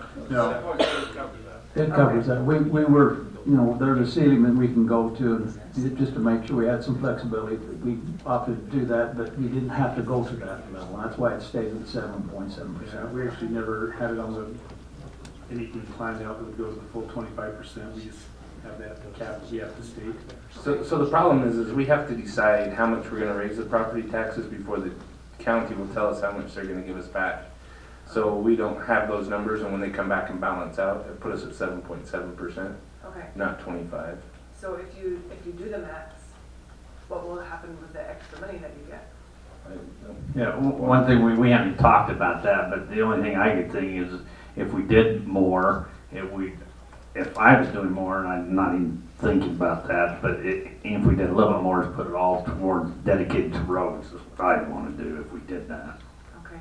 And then one last question that I saw on I think it was the screen before, where it shows us about the same as Orem. We're right really close to where our blue line, the green line is really close to Alpine and Orem.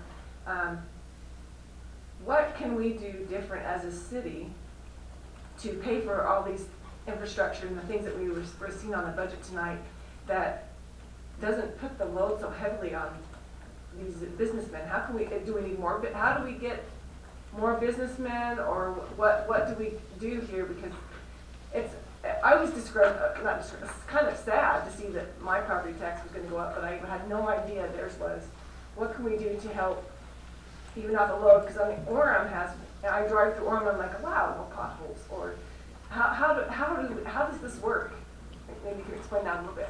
Yeah, I can address that a little bit, because it's one thing we talk about all the time is how do we make it so we have other things to balance out our budget. I always hate to compare it to Spanish Fork, but you see Spanish Fork coming in with a lot of retail, and so they collect a lot of more sales tax than we do. So one of our things is we need to increase our retail. We have Woodbury's here that have the property out by the 8th South, and they're looking at increasing more retail. So a lot of it's increasing retail that brings up the sales tax. And then as you also get in more buildings and things like that, if you get a business out in the business park there, they have property taxes, which you can get, right now it's just being valued as raw land, but as they build a building, then their property taxes come in, and we have property taxes there. So those are some of the things that we're working on.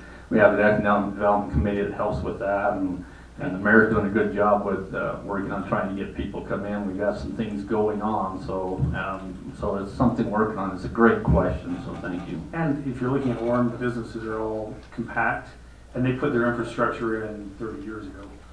So I think one of the problems that I've seen is nobody wants to pay anything. And so the problem is our infrastructure has continued to age because we haven't said anything. And when I say we, I mean collectively over 20, 30 years. Like there's nothing been budgeted, or very little has been budgeted for future capital improvements and growth when it came. And so now it's starting to come. And for like example, on the Arrowhead Trail development, they're helping clear out on the very end, and nothing's filled in yet. And that takes a lot of money to get that out there, but they're here and they're ready to go, and they want to do business, and they'll do it with us, or else they'll go to Salem. And so, as time goes on, you'll see that compact a little bit, have businesses closer together and roads that are done. And the other thing I would say, this isn't saying that our roads are good, because we all know that our roads have a lot of work. If you drive off the main roads, in most towns, they've got potholes here and there. Most of the time when we visit other towns, we're visiting the major thoroughfares that they have to upkeep. And you look at Payson, our best roads are 800 South, probably, and We have a really nice one from I-15 to the highway. They just there's no potholes in that one. But one thing you have to look at is property taxes, and you're worried about the sales tax issue. A lot of businesses don't sell directly to the public, and therefore don't have sales tax. You get your Liberty Safes and your Cal Ranch distribution. We don't collect sales tax on those because they're not selling anything. property tax, but no The sales. property tax is the only place we can gather that kind of revenue. Even construction, you don't pay sales tax when you install something into a home. That comes back as revenue and property tax. So it's it's really tough to ease off on those when they're not collecting the sales tax that raising it would do. It's very few that would. And I know that there are some that do sell directly to the public, and they're feeling that pinch both ways. And so it's tough, and it's a hard decision to make, and we're trying to do our best. So. Another thing that what Scott was talking about a little earlier is we got to look at some other things like maybe raising the sales tax, and you say, well, that affects us. Yes, it does, but we have a lot of people that come out of town that spend money here, so we're paying a lot smaller proportion, but we're letting them take some of the burden fixing our roads because they drive on our roads and they use our recreation. So we could look at some of these other avenues that are coming up. The legislature made some new rules on some sales tax, and it depends on what the county does, but we can look at some of those things too, so to spread out the burden. Well, and one other thing I was going to say, just like you're talking about Liberty Safe and some of these other companies we have, they put a lot of heavy trucks on the road, and they break down the road at a greater rate because of the heavy use that they have. And another thing to go with them too, is they don't pay the sales tax, but they employ the people that spend the money here in Payson. I was So just, yeah, I was gonna say, it it's a all good, works together, kind of. that's a good thing that they have business, but it is at the cost of doing business. Just a little round two, it'll be short. What, does anybody know the status of where we're at in Utah as far as online sales tax for We've internet asked sales? about that. I think yeah, how it gets back to us, we don't know yet. I think that'll help out a lot. Yeah, they had a special session. Sharon and I talked about it. I said, she has some maybe preliminary maybe numbers. Sarah? Oh, I don't have any preliminary numbers. So- Not yet. Yeah, the state's still working on that. They're still not sure either.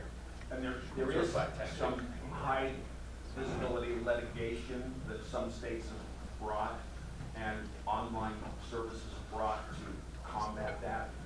And so some of the states that have this in motion are taking a wait and see as to see how Didn't the Supreme Court rule on it though? So if the Supreme Court ruled for collection. there are other elements that are still under litigation. And I had one other question, I guess I forgot to ask, what fund did we take that 11 acres out of, for up the golf course? What general fund or what capital project? So what kind of did we get an appraisal on the property, or we just paid him what he asked? Seems pretty high for what that piece of ground is, but. I don't know if we got an appraisal.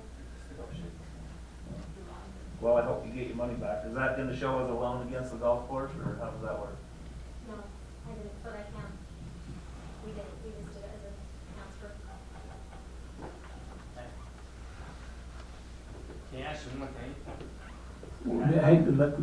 I think Mike's got, Mike Hardy, I would want to applaud the council for considering adding a police officer and also taking care of the other item, the development services. I think long term that is a critical thing to do, make sure that we have the manpower in those areas so that we can increase the reputation that we have in the communities. And then one question of the council, which really has nothing to do with this particular issue, is, are we considering any curb and gutter initiatives around the city? Because we have so much curb and gutter that needs to be done. And I'd like to know what the council and what the leadership of the city is talking about doing. I think you talked about that quite a bit. Looks like it's have to bond in order to make it happen. Yeah, you can bond or you can do SIDs. But what I'm really asking, are we kind of just sitting on this thing, or are we really moving forward and trying to figure out how we're going to do it? Because if we want to be a first-class city, we've got to take care of that issue. Can I ask you a question? Yeah. So we did increase the storm drain fee. We're trying to save for that. This year, we're putting about $120,000 into our fund balance to save up for that, and we're trying to show a revenue stream so we can go out to bond to do a lot of that curb and gutter. I know, 8 years ago, Scott, when I came on the council, we talked about storm drain at that, or curb and gutter and the storm drain. I've not seen anything really happen on a citywide basis. I mean, we're talking about 8 years that we've been saving for this, and I think we're gonna have to get more aggressive. Get the citizens to kind of try to buy into this. I mean, all you have to do is look at some of the issues we have with runoff and all that other kind of stuff. I spent a half an hour on the phone today with the company that's doing the proposed, I just slipped my mind, the master plan. Thank you, there it is. And I did mention that, and I says, I really worry that the old parts of town are getting left behind, and as growth and development happens, we're gonna be outnumbered, and there's no way to vote for any of this kind of stuff to save that old part of town. I says, I really wanna make sure, and I don't know if you noticed on the budget, but we budgeted $100,000 in addition to that master plan in order to emphasize on the old infrastructure, to make sure that those sidewalks and those curb and gutters were brought up, that the old sewer, the old water lines, they're not forgotten, and we move on and think, oh, there's greener pasture. So we've budgeted with them to make sure that that is addressed. We want a timeline, how much do we need to do now, and projecting it out and trying to schedule it. So it isn't completely dead, we are working on it, but as far as when will it happen, that's a good question. But it's all comes down to what we can afford when the time comes, so. It's money, and you also get a little pushback when somebody says, why did you do theirs and not mine? And you only do things in a certain order. I think too that special improvement districts would be something that we need to look at. That's part of my question, Yeah. because I think we haven't pushed those types, I mean, we've talked about it a lot, but we haven't really pushed forward on it. I know we have a whole lot of other things on our plate. I've talked to a lot of people that when they ask me about curb and gutter, sidewalks and roads, and I explain the damage that's done to the roads when we don't have sidewalk, curb and gutter. And every time I've mentioned to them about an SID, they were more than willing. They said they wish the city would approach them about doing that. And I think that's something that we need to look at. It's critical. We don't have the problem that Cheyenne, Wyoming has. I was there last week and we had a downpour, and within 15 minutes they had major water problems, and they have a lot more curb and gutter than we do, but they also have a lot that doesn't.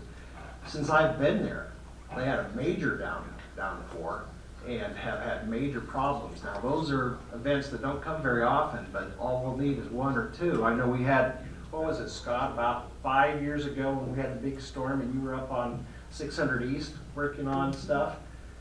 My house ended up as an island during that Yeah. storm. And I was really good to see, hey, I'm not as flood prone as I thought I was, but there was 7 inches of water all the way around my house. And so I think that's something we really need to be pushing here. Thank you.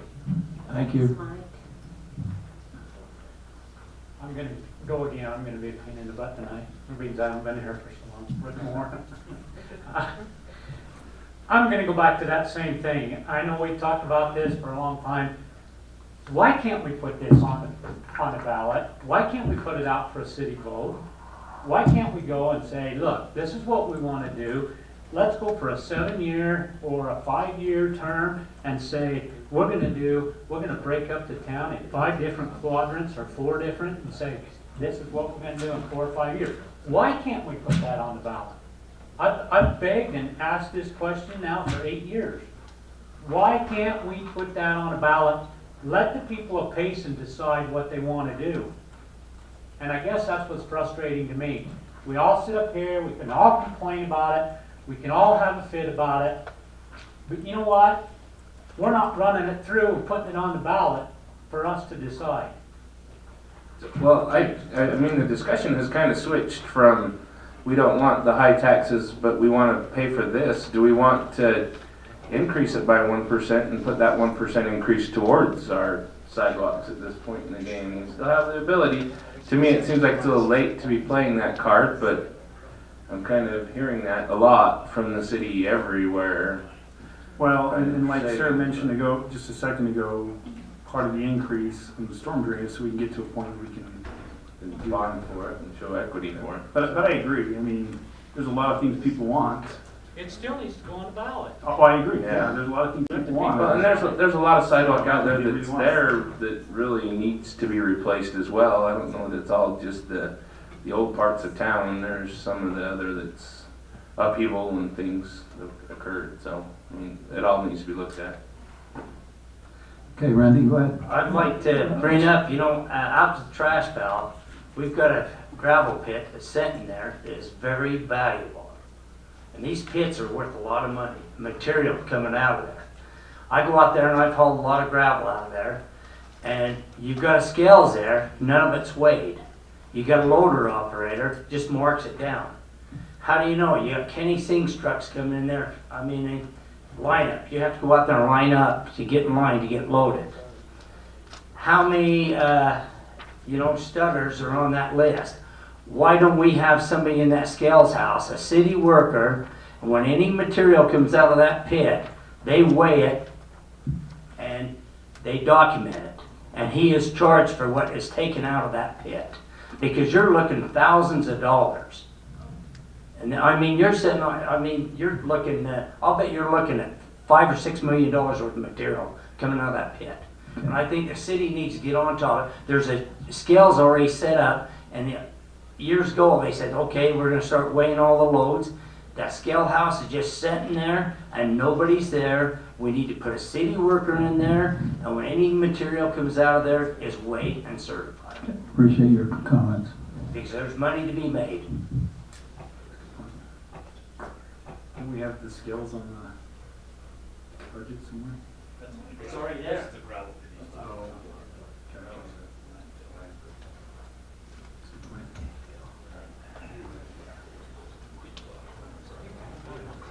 I have an email that I need to read. Okay, please do. For everybody to have their turn. Okay, so this is from Rick Salisbury. Mayor and City Council, I have the following concerns that I would like addressed, and I did call him and answered a lot of his questions and clarified, because a lot of his questions didn't make a lot of sense, and he was grateful that I called him, and we're going to keep the dialogue open between he and I and keep him informed. The purpose of why a city exists is to provide services and infrastructure for the public. In the budget presentation, it is represented that Payson City is in the middle of Utah County cities when it comes to property taxes. And you can see we're not in the middle, we're down in the bottom quarter. My expectations are we should strive to be in the lower third. Payson City should be better than average, meaning lower.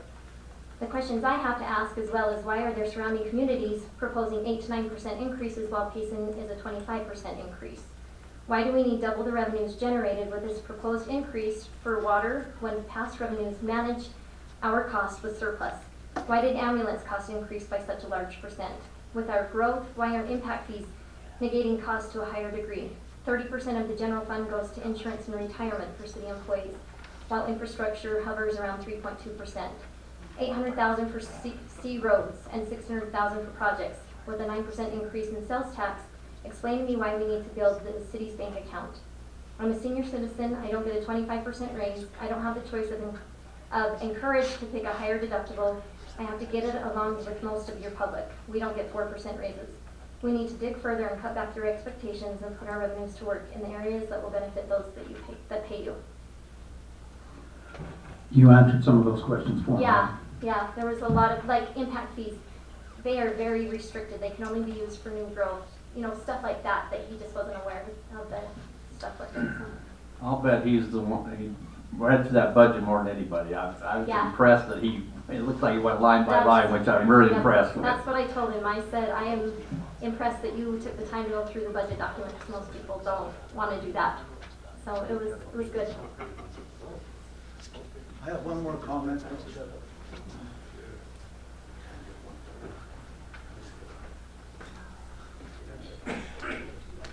Show the difference, to show the difference in the value of property in Payson, depending on the area. I just rented out 1,300 square feet of my building for $700 down on Main Street. I have to go that low or you can't rent it out. If I was up on by Walmart or up on, I could rent that for $3,000 easy. You have to beg people to come in down there. We are hurting down there. We've got to change the whole image down there, and that's what the property people do when the assessors come over. They measure your building. They don't ask for your sales tax. They don't ask for your income. They measure your building. You pay for it by the square foot. It's a 4,800 square foot building right there. I pay a lot of money for it, even though I'm only using a portion of the building. So, yeah, so I don't just that. And that's just with the county. That has nothing to do with the city, how it's the value of it. So the county, you need to give Yeah, the it's county. too bad we can't do that. But anyway. And I know that if you noticed, we had that, our lobbyist is there, and we're hoping to get some money to revitalize that area and get that road fixed and get more. And draw more businesses down there that are actually commercial businesses, not. Yeah. That's just offices. definitely on our mind. Councilman Welton and we're on that. We're all about saving that area of town, so.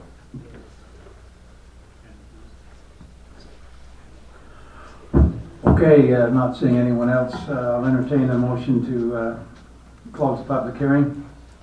So moved. Have a second? I'll second. Okay, all in favor? Aye. Okay.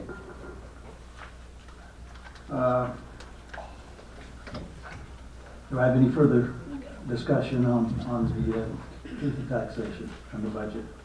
I'd like to make a few comments. Thanks everybody for coming tonight, talking about this, having input. It's great for us to listen to everybody's concerns and what they have and come up with new ideas. It gives us different perspectives, so I really appreciate that. I think what we're doing, working with Sarah and the council, I think we're on the right track. We tried to save money. We tried to be use the money wisely. I think the two items that we're talking about, that we need a police officer and somebody in development services, because it goes back to the one question, how are we going to get more revenue? We have to have the people in there that help do that, because as projects come in, we're going to have UVU coming, we're going to have the new interchange coming, we're going to have lots of things going on. We have to have the manpower to take care of this, so it'll help lift up everybody and help bring in more revenue. So I think I think we tried to do the best job that we could, and we aren't doing the 25%, we're doing 7%, which is a minimal raise. We've done that for the last 3 or 4 years, just keeping our mill levy the same as it was in prior years, so we don't get farther behind. And so we can try to keep up with our roads and do some of those things. So anyway, thanks for coming out and sharing your concerns and your ideas. If there's no further discussion, I'll entertain a motion to adopt the budget 2018, 2019. I'll make a motion that we adopt the 2018-19 fiscal budget. And those are both the setting of the tax rate and the budget are in one ordinance. So if you could add into your motion the amount that you want that tax rate to be. Okay. So is it the mill levy that we set then? 7.7. No, that's a percent increase. What I don't have it in front of me. What is the mill levy? 0.00128. 0.00128 mill levy. You included that in your motion, right? Have a second? I'll second that. Okay, this calls for a roll call vote, starting with Councilman Christensen. Aye. Aye. Aye. Motion carries. Thank you. Thank you, everybody, for being here. It's an important part of the process, and please don't think that it didn't fall on deaf ears, because we are very cognizant of our responsibilities. Okay, we'll go on to number 2, ordinance. It's proposed amending to the Payson City zone map affecting properties located on the northeast corner of the intersection of 800 South and 800 West from the R19 residential zone to the S1 special highway service zone. And we have Jill to present it to us.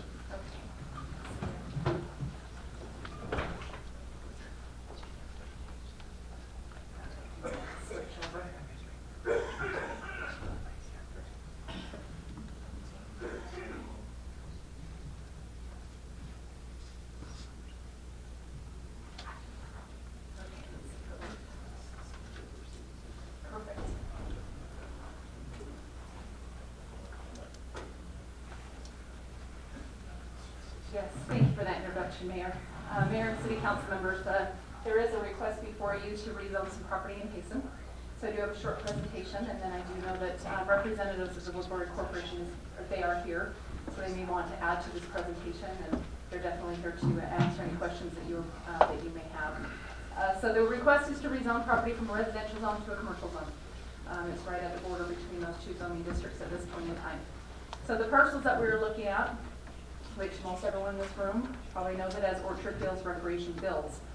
So we have our baseball fields that are located here on 800 West, 800 South.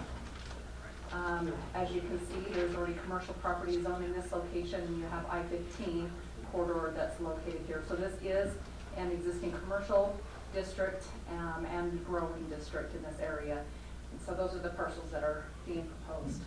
So this just shows an area, it's just an enhanced area of the property that's proposed for zone change and how it interacts, or it is adjacent to the commercial area around Interstate 15. Okay, so just as a little bit of overview, the property, even though we have been using it as ball fields, the property was actually purchased by Blackwatch Payson LLC back in 2004. So the actual transfer of ownership happened 14 years ago, and this, through arrangements that we've had with Blackwatch, Payson City has been able to continue utilizing those facilities for our recreation programs. I know that part of the, which I'll get into a little bit more, a couple of slides from now, the proposal is to relocate those facilities to another location in Payson, so we're not losing green space, but it is to relocate those in order to accommodate additional commercial development. So a zone change is a legislative approval of the City Council, and so the City Council is not obligated to approve it, but I know through this case, you know, looking at the proximity to I-15, past discussions we've had with the property owner, our land use and economic development goals, commercial uses for all those things listed there, commercial uses, but we also need to be looking at commercial or existing development. And so that's what much of the discussion was at the Planning Commission during the public hearing, was the existing uses in the area and making sure that we are developing it in a way that will not negatively impact existing residential uses in the area. So those are some of the things that the City Council can consider as they are considering this zone change request. One thing that we as staff try to express to the public and the Planning Commission, City Council is the anticipated uses versus the allowable uses. The applicant has provided a conceptual layout, which I will show in a minute, of how the property could be developed. That property or that layout may change depending on the commercial users that are interested in that over a period of time. But any of the allowable uses in the new zone, which is S1 Special Highway Service, would be allowed in or on that property. And so we do need to be looking at the allowable uses of that zone, which are typical commercial zoning. Approval of zone change does not grant any type of development approval. So wanted to make it very clear that if the zone change is approved, they're not going to be out there with bulldozers tomorrow, because there's additional work that needs to be done. There's site plan approval that needs to be granted. And just as a matter of clarification, site plan is done at the staff level, is completed at staff level. So if there's a permitted use that wants to go on that property, they work with staff on all the engineering, the project drawing, the technical aspects of development would be done at a staff level. So there would not be additional planning commission and city council meetings. If it were a conditional use that was going on the property, it would require additional review by the planning commission, city council. But if it's a permitted use in the zone, it is completed at a staff level. So relocation of the Orchard Hills recreation area. So we've got the existing 6 fields that are located here. You have the snack shack, you have an accessory building, a parking lot, you have just different amenities that have been used there for over 40 years on that site. And it is proposed that those be relocated. This is Main Street, so this is Payson High School. This is Main Street. You got 7th South in this location, 8th South here. You've got the existing Gene Hellman Recreation Complex here, some existing soccer fields. So it's proposed that 4 of the fields be located between 7th and 8th South, and then the 2 additional fields will be located in the unimproved area there along Canyon Road. So, as I mentioned, we're not eliminating green space, we're just looking at a different location. The conceptual layout for the commercial center. This is something that the applicant has provided as a conceptual layout. With any development, we want to look at conceptual layout to see how the entire property could be served with utilities, how it can be laid out, how access points can be aligned, you know, a variety of things with the conceptual layout. More detail will be provided as they submit site plans for very specific buildings or phases of the project. Is what the applicant is interested at this time is the southern end. So you have 800 south here, 800 west. They're interested in the southernmost portions of this property at this point in time. And the applicant will probably expand on that during this presentation. So the approval process. The required approvals for this project to move forward is first a zone change. It's currently zoned residential. It is proposed to be rezoned to commercial. A public hearing needs to be conducted, which was conducted at the Planning Commission meeting, so that requirement has been satisfied. Planning Commission forwarded a recommendation to the City Council, or yes, to the City Council. A copy of those meeting minutes were included in your packet, so you could consider the Planning Commission's recommendation, but also the public comment, where we do not have a second public hearing. It's definitely important to share that information with the City Council as you're making your final decision. The site plan would be the next step following zone change. The applicant would need to finalize the preliminary layout of the area, and then again, permitted uses that would be reviewed at a staff level. Conditional uses would need additional consideration, and then the project can be completed building by building or phase by phase. We're waiting for more information from the applicant on that.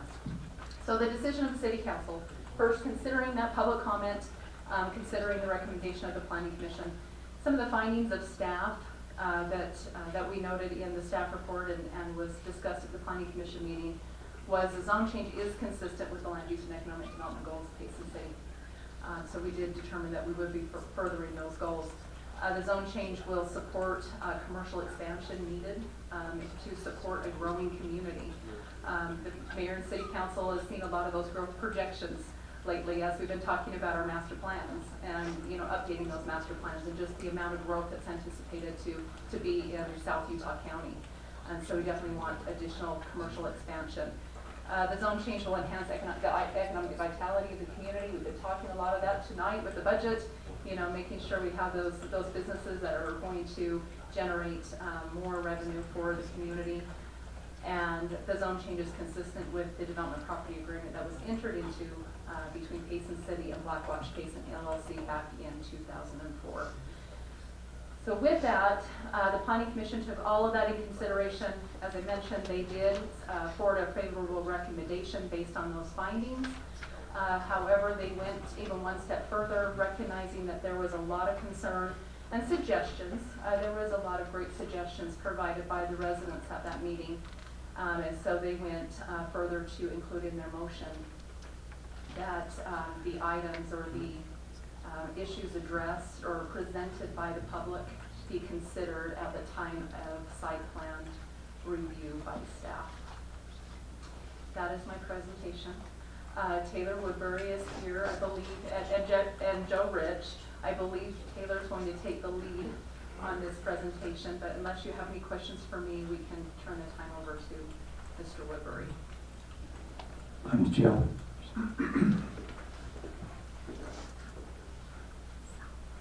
Thank you, Jill.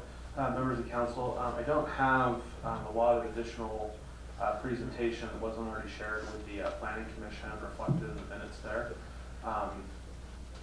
This will be the first of hopefully many times we're down here speaking to you over the upcoming months as we move this process forward.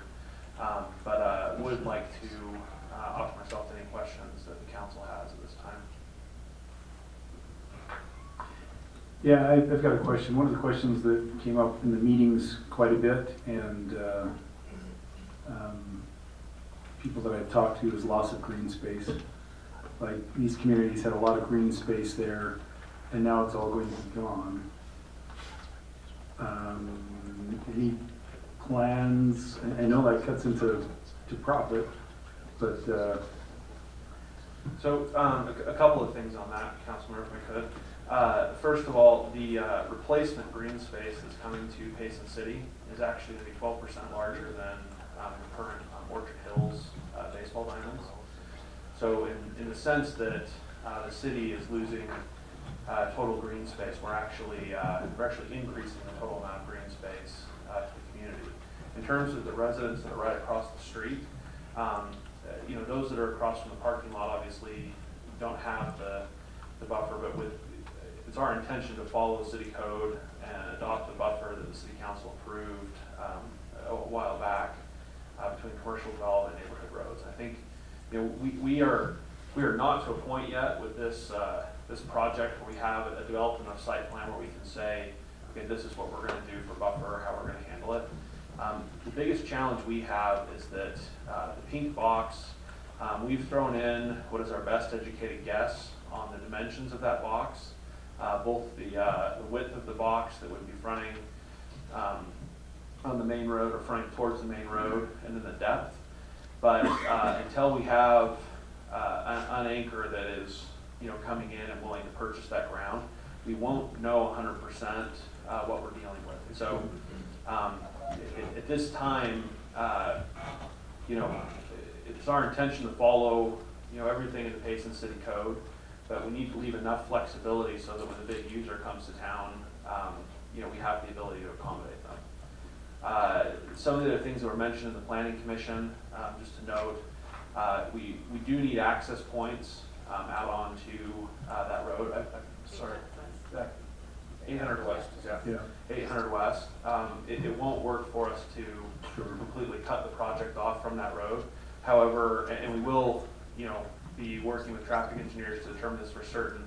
I have to think that the impact of traffic on that road is going to be less than what actually currently exists with the baseball diamonds. There's only one entrance or an exit out of that parking lot, so all of the traffic associated with the baseball diamonds comes in and out right there. Whereas that would be, really the third or fourth option, for this side. So I know that when I drive, I always try to find a stoplight. That's my nature. And right here is that intersection that we've been fighting to get the stoplight on. Correct. I think anybody inside of here that is headed down 800 South is going to tend to go towards that stoplight. This is just your egress that are required for fire or whatever else is there. I don't know that they're going to be a big issue. I think 950 West looks a little bit narrow to me on that drawing, and I don't know. I mean, it's going to have to be whatever code is, but I think that most of your traffic is going to flow out that way because that's where the stoplight's going to be. 800 West doesn't hit one square on like 950 West does, so. And because of that, we really can, I think we can provide, enough vegetation and trees and canopy to provide the appropriate buffer. The other thing we discussed with the Planning Commission was lighting. It's not as big an issue anymore because with LED lights, the directionality of the lights is such that you don't get a lot of light pollution coming out of commercial projects. So we feel pretty confident that we can provide something that's not going to be a nuisance to the neighbors. So, okay, we talked 2 items here. Going back to the green space. So I'm grateful for the extra 12%, but the problem is you have a community here that walked across the street and they had green space, and I understand that it won't be there forever. I'm not advocating that it should be. However, to move it all the way to the other side of town, for Payson, that's great as a whole, but that doesn't really compensate that neighborhood. You're correct. And I don't know what the answer is, because I understand the difficulty, and even you're trying to make a profit, and we're trying to make it nice. We want you, like, we really do. And so, but I'm concerned about the neighborhoods, you know, we wanna, and I don't know what the answer is, but I am very concerned about that, and that is a concern of mine moving forward, is how do we accommodate you as well as. I'm very impressed with the amount of green that's on that screen. We're just trading blades of grass for leaves is what it looks like to me. And I see a lot of green trees. There's not an open spot to throw a blanket. If you're a park guy, like you're a park guy for your kids, would you trade that for the parks that you want for your kids? My problem is it's 2.8 miles from my home. I'm not going to go to that park. I'd go up to the one at the top of the hill. Well, so, and that's my point. And I understand that. I'd like to just make a comment.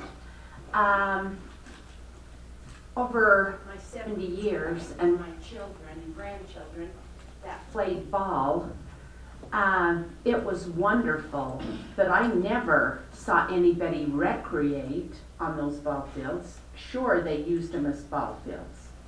Sure they did. But we are giving them other ball fields that are going to be a lot nicer And I think there's and a more lot of central for Payson City than down to the west. there's a lot of green space that's not shown on that map because it is adjacent to it, which will be a middle school. They're converting that one back, but there's almost 4.5, 5 acres of open green space. Well, maybe there's that's something adjacent between the to school that. district and you, and they come into, in the city, that we put a splash pad in over there or something. These Well, things that we talked about.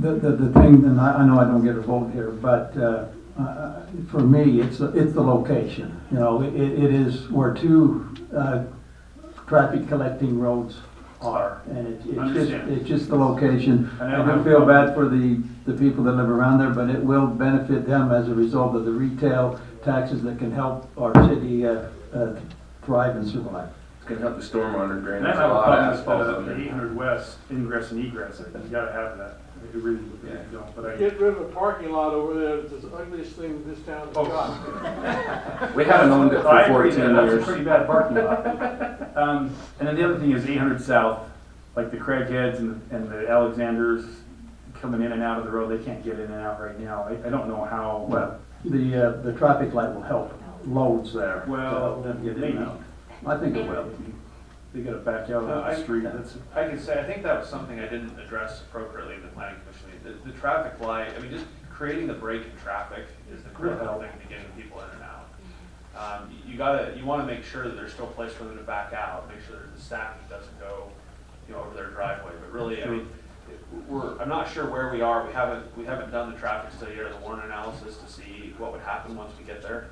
My sense is not until we have an anchor would we, get to the point where we have a traffic light. yeah. But getting quickly to the point where we have that anchor and getting the traffic light in is really, I think, gonna benefit everybody. And also, I spoke with the Craigheads. I was there at the planning and zoning meeting, and I spoke with the Craigheads after, and they were thankful for your explanation of what was going to happen, and they felt like that with the traffic light, They it felt would okay make with a that. difference. So, And that's gonna be a problem they have to face where they're at. It's not going away, whether we put something in or not. So that's not what I'm saying. I'm just, is the city, do we like put in like a buffer lane there, or, I don't know. Those are things that I think, that I worry about for those people. Other than that, I think it's beautiful and I'm excited. I do know this much, if they were to build houses there now, they wouldn't be built the way they are because of the size of 800 South. So it's definitely something that's changed and doesn't happen anymore. And I know that there's a spot out on the south end of town that they made them put U-shaped driveways in for that very purpose. They can't back out into the road. And so it is a challenge and it's something we gotta look at, but the road right now is at the size it needs to be, and will it ever get bigger and take those houses out? That's kind of a question. And it's a long-term look at everything, but I mean, we gotta move forward and. Well, it's a 5-lane highway, and the communities to the north of us have got along very well with 5-lane highways, even bigger than we are. to that point, Councilmember, the reality is that, you know, as was mentioned in the previous report, we've owned the property for 14 years. If the zoning was not changed to commercial and we were going to build homes there, we'd lose the green space anyway. So the zoning's already, we already own the property, the zoning's already in place to develop out those ballparks and move them up the road. It's just a question of what type of development most benefits Payson City at that location.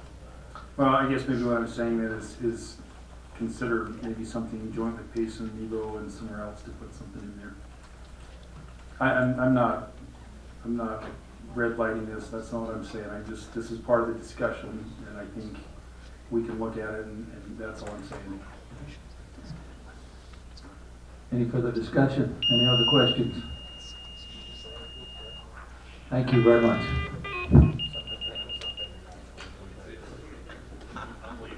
Okay, any further council discussion? Jill, do you have anything further? Okay, I guess we're to the point where I can entertain a motion on the change of the ordinance. Is this a public hearing? No, we've already had a public hearing at the planning commission. Oh, we don't have nothing we can say on this? No, it's already met the standard that we need to meet. All I gotta say is watch Woodbury's. Okay, I'd like to make a motion that we amend the Payson City zoning map and changing the zoning designation for parcels 307570011 and 0013, 0014, 0015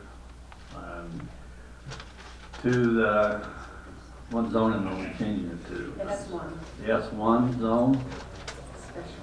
And also going along with planning zoning at when the site plan is done, that we look at some of the concerns that they have. Okay, do we have a second? I'll second that.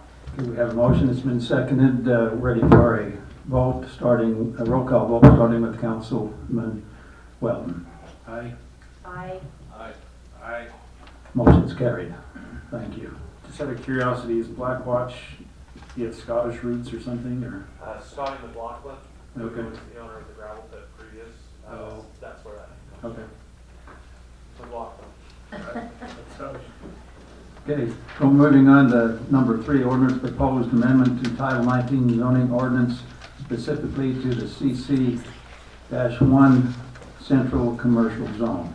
Have a presentation by Daniel.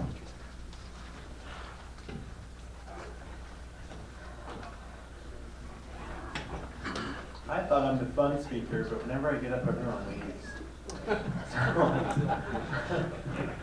Where's the water? Oh man, it just doesn't have to do with money, I guess, but I think this is the fun stuff. Even the mayor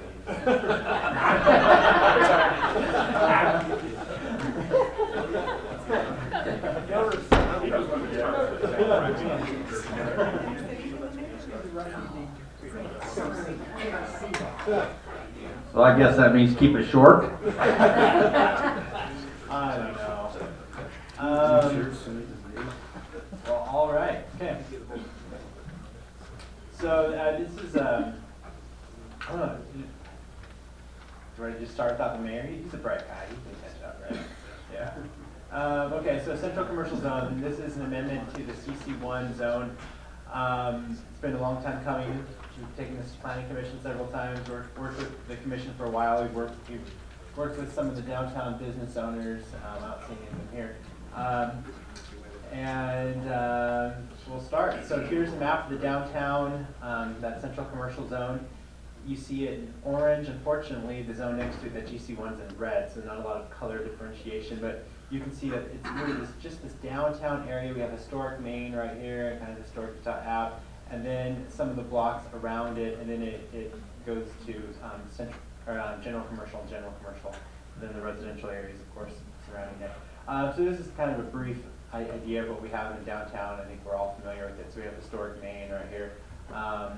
And then some of the commercial residential areas that are around it, they're all zoned CC1. So any change to the CC1 zone could affect future development on streets like these, so in that zone. So the central commercial zone is a little bit different than some of the other zones we look at. Last city council meeting, we looked at the S1, that's the highway commercial zone.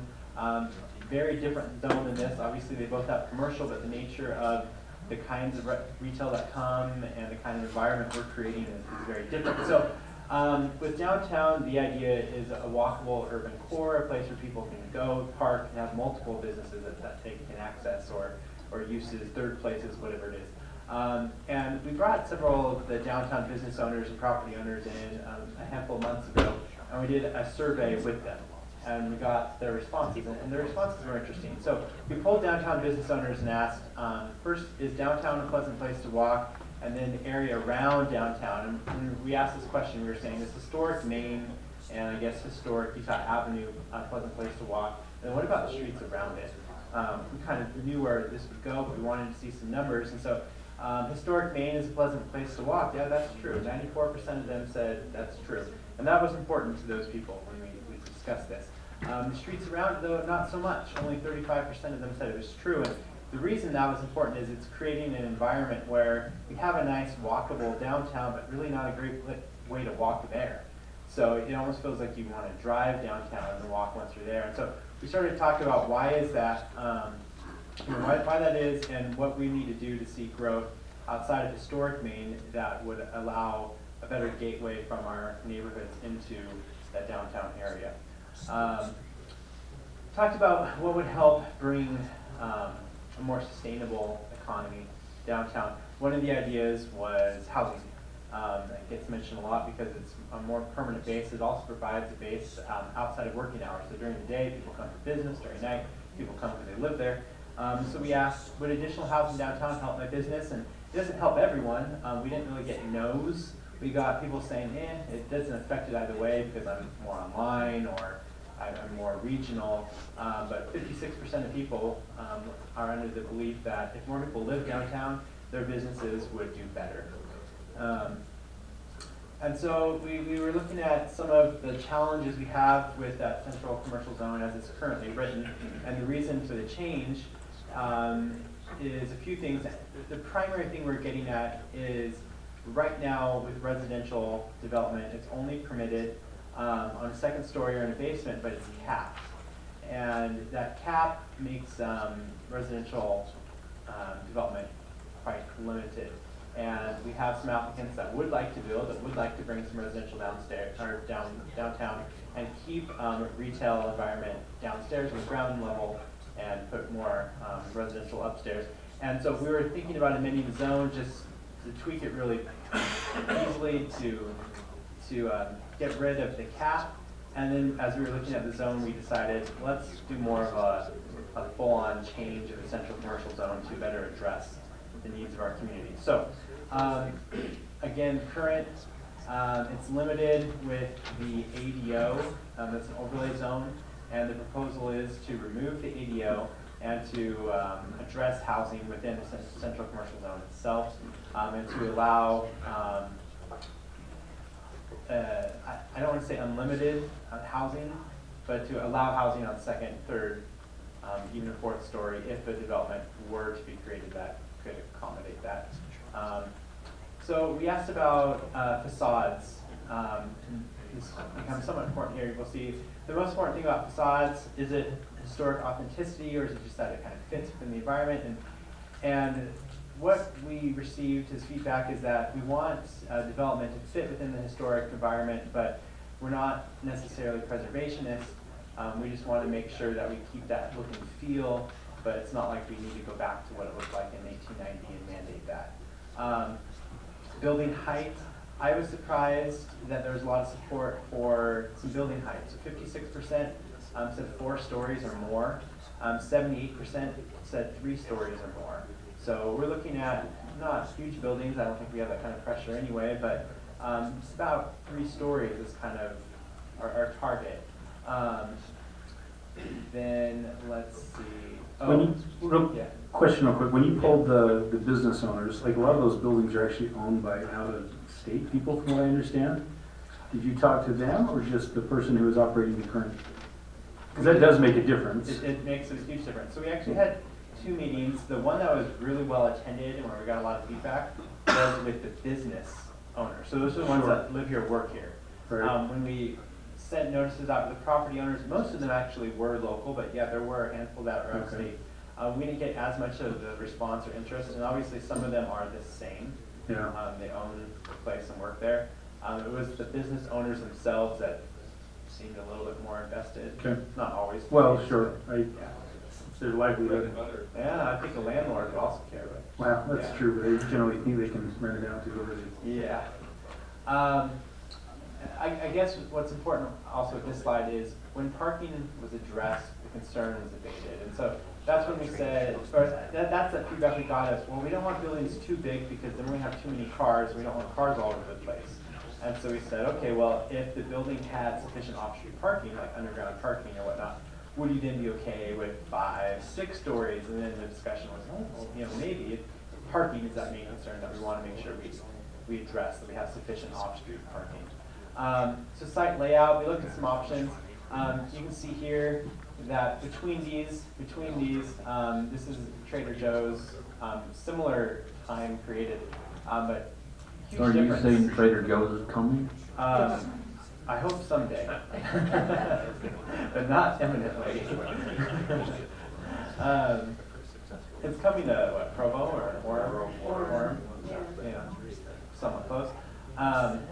But you can see, we talked about this, and while these buildings were both built in the same time period, and we actually, I put that up close, they really liked the on-street, more of this kind of feel here, rather than that suburban feel.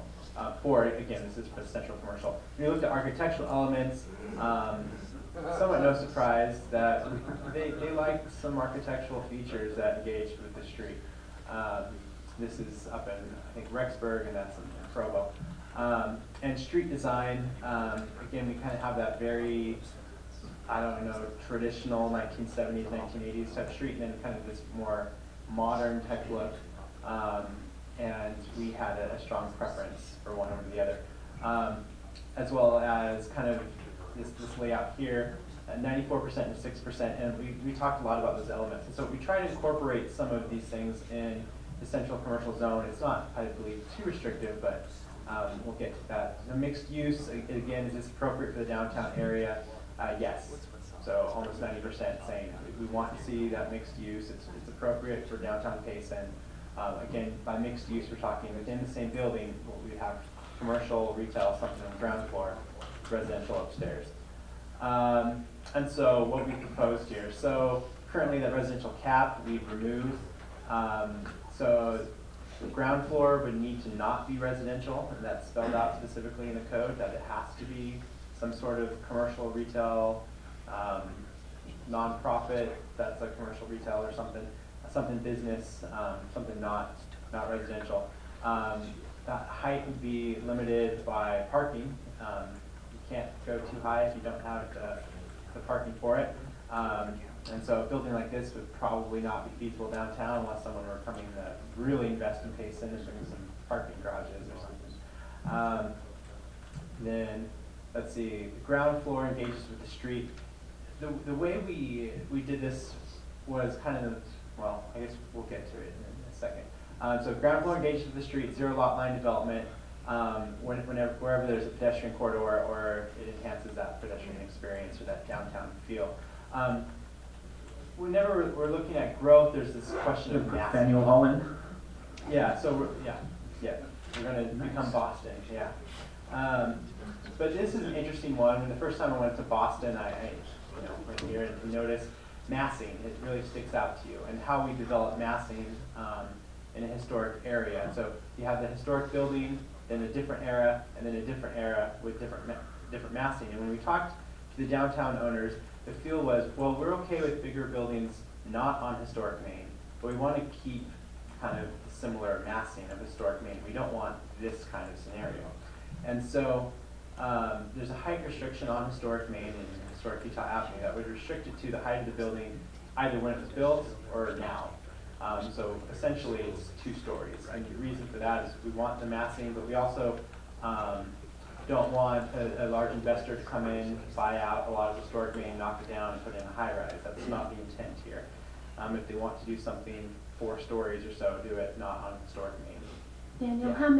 how many residents do we have that live in some of those? I don't know the exact amount. When I talked to the building inspector about this, and I don't remember the number of apartments. It was like maybe 10 or so, 8. I don't know. We're making up numbers, but It was less than yeah, under 10, more than 4 or 5, somewhere in there. So,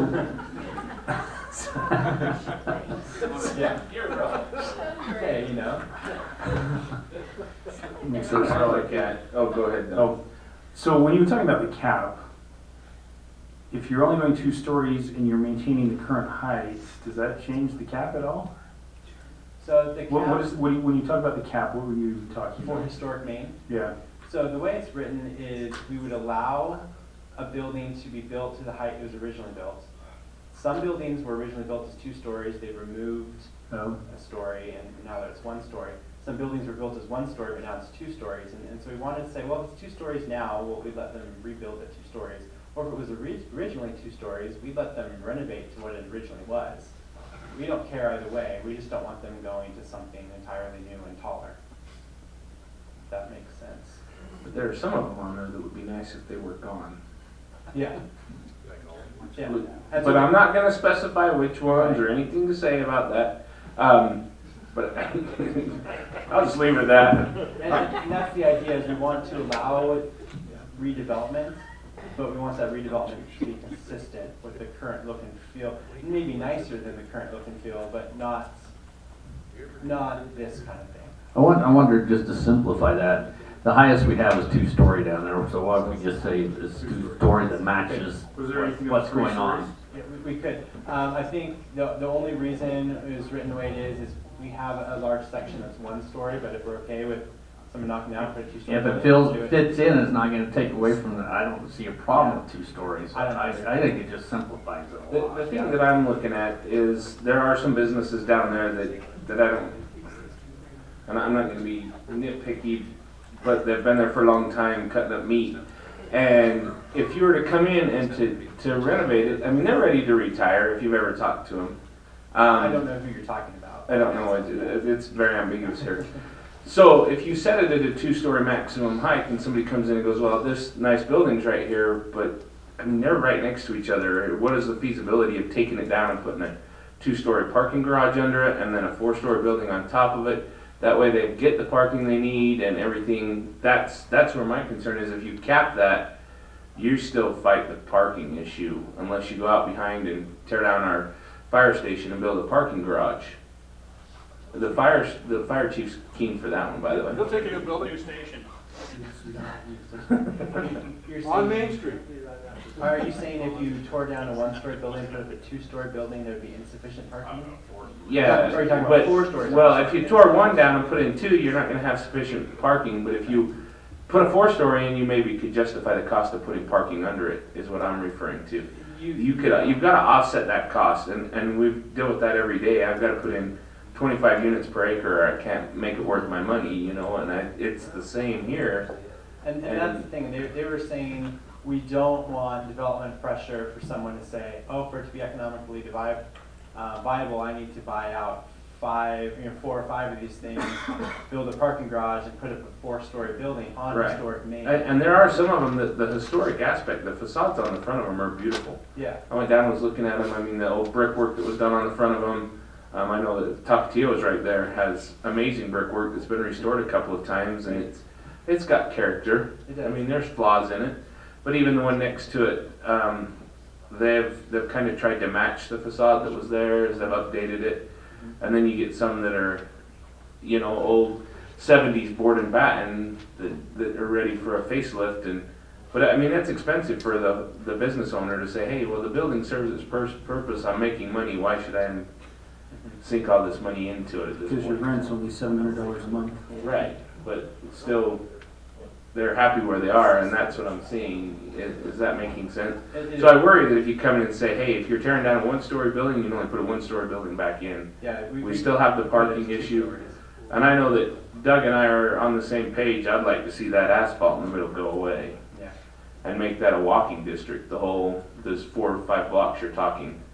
So you park in the back and come in and that's what you enjoy. Right. Well, But I don't know. we could change the cap to 2 stories.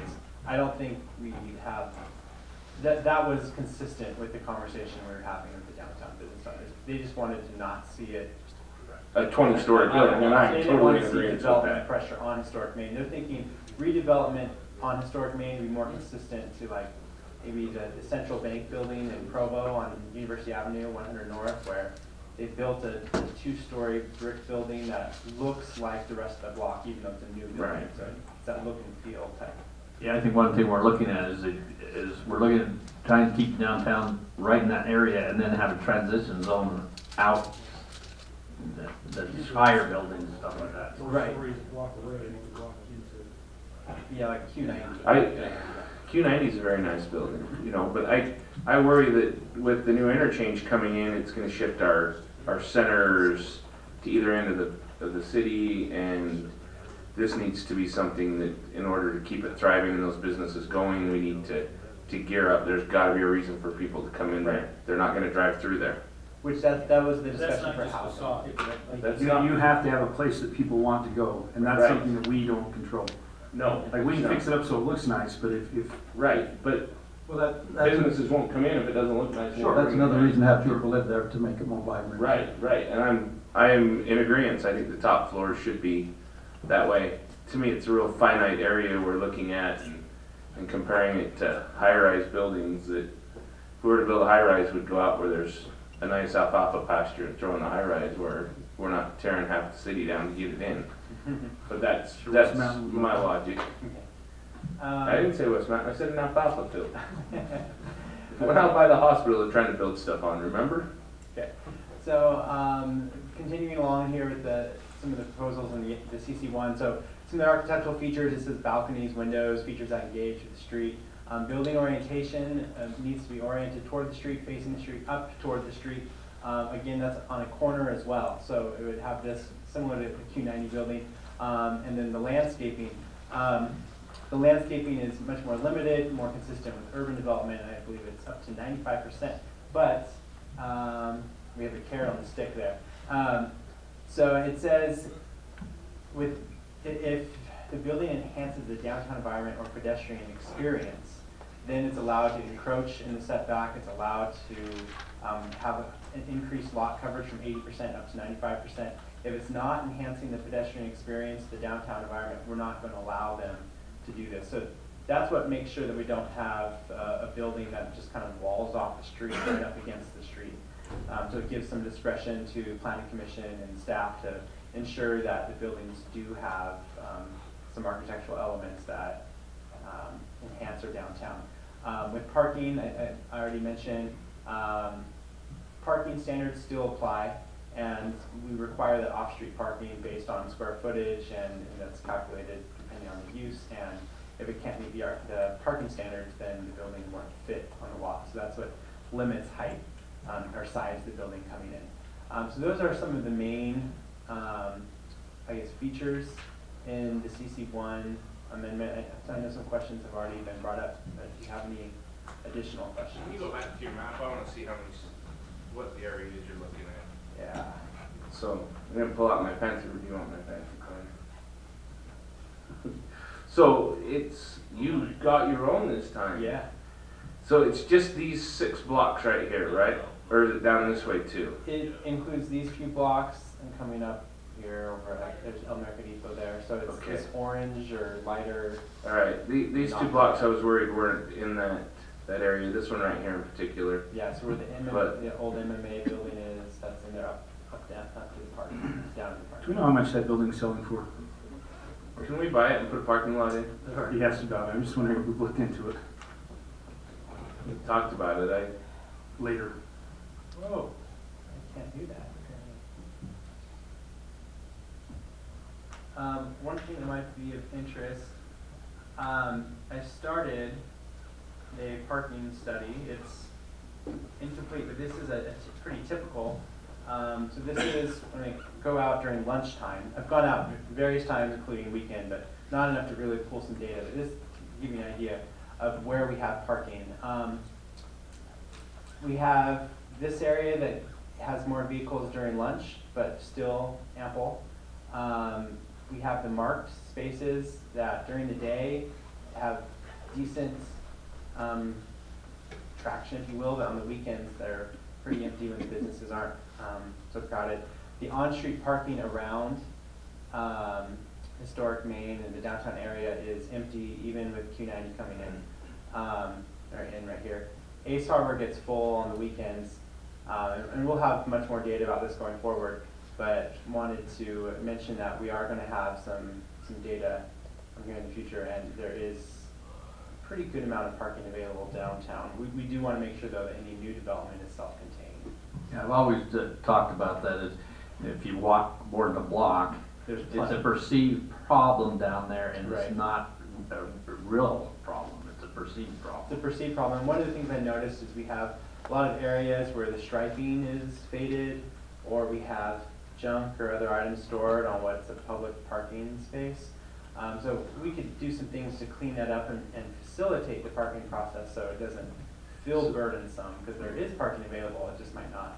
You might be on a pothole getting there. A lot So of it's it- private, you indicated there. Some of it's private, yeah. The so blue is public, right? Public, private, or, yeah, public on street, public off street, private off street, and I kind of separated the fire as their own. This is just to give you an idea. This is ballpark. This is just one day. I've only done like 8 days so far, 8 different times on different days. Well, I appreciate that myself. I mean, that, yeah, like I said, I've looked at what the impact would be if we were to close that main street and make it a walking district and push the parking out from behind, and those numbers look like it's conceivable, but if it increased any, it would make it tight. There'd be an issue with parking. Yeah, I think there's a lot of room right now for development options. But anyway, with the CC1, what comments or questions do you have? I have a few comments Yeah. for you, Daniel, questions. One is, we have an overlay zone for the 4-block downtown area. How close, it looks like you adopted some of that stuff. Yeah. I'd like to have you guys go back and see if we can adopt enough that we can get rid of that, or, Yeah. guys, I think you tried to address that. Yeah, a lot of it is in there. Right, yeah, but we ought to look at it and see if we need to keep it, or if we need to even take a few things more from that, because we spent quite a bit of time working on that overlay zone, so. Just so you know, there is an overlay zone in our ordinance for the 4-block downtown, but it's in the ordinance, but it was never adopted for that area. So it's there, but it's not used.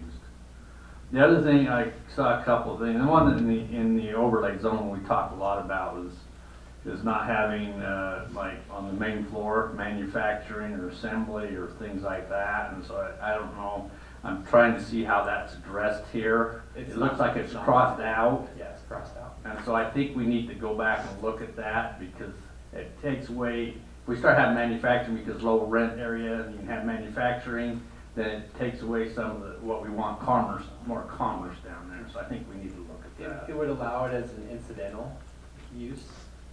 That's, So like the bike shops. yeah, the bike shop could repair a bike, or the frame Right.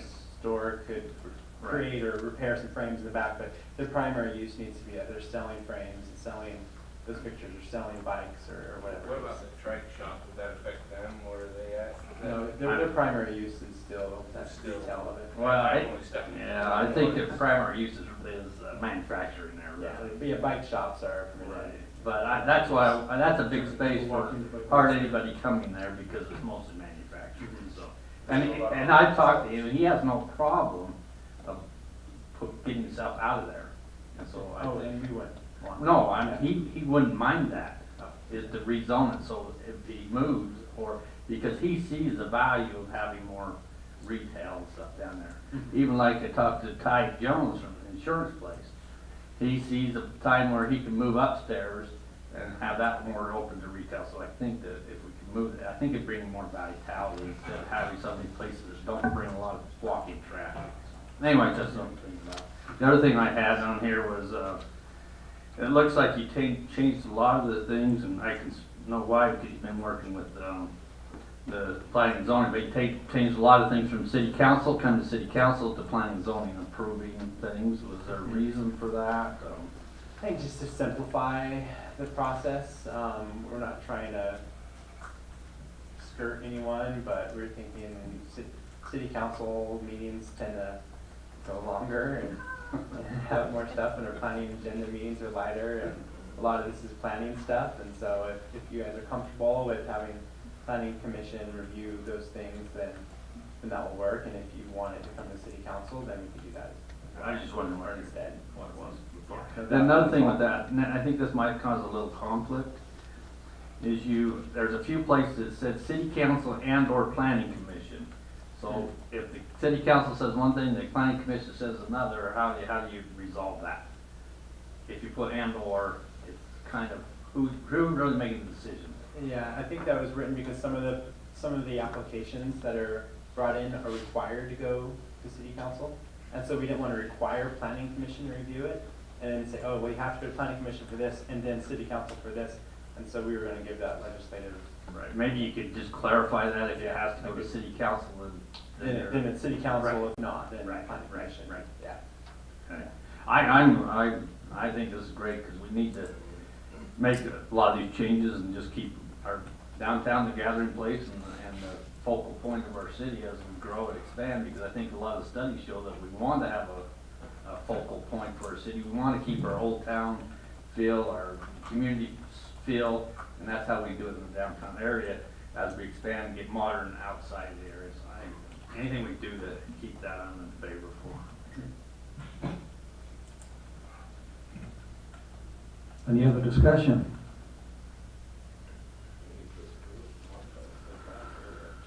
Okay, then I guess we're to the point where I'll accept a motion on the item. I'll make the motion that we approve the ordinance change for Title 19 for the CC1 zone with a couple modifications. One is we just clarify where it says City Council and or Planning Commission, and the other is that we simplify it, just say 2-story in the downtown area. Okay, do we have a second for that motion? Does that include the CC1 and the ADO in the motion? And the ADO. Is that just for the story downtown, that's the 2-story? Yeah, just Those, do we need to clarify that so that it's not blanketed across the whole entire CC zone? already in there. Yeah. It's already in there. Already Yeah. identified. Yeah, it's a separate category. Okay, we've got a motion on the table, we've got a second. I'll second that. Okay, calls for roll call vote, starting with Councilman Christensen. Aye. Aye. Motion carries. Okay, this goes on to work session, E, work session, proposed church located at approximately 1200 South, 1950 West, in the A-5-8 zone. Presentator, Jill. Presentation. Mayor and City Council, do you mind if we take like a 5-minute break? It's going to take me a few minutes to set up. They have a PowerPoint presentation with some audio, so I've got to set that up, pull up the map, so it'll take a few minutes. So Let's do it. Does that work? Yep. Okay, thank you. Do we make a motion for that?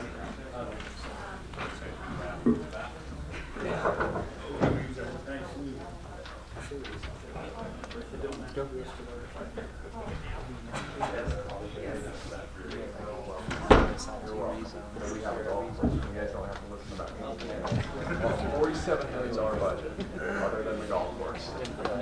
Hey, what's the name of your golf cart leasing company? I'll invest with you. I know. I told Dave, I'm all over this cart thing. I'll write a check for $9. I'll cover everything. Except the round golf is gonna cost $150, Exactly. right? I was glad you were the focus. Hang in there, Tracy.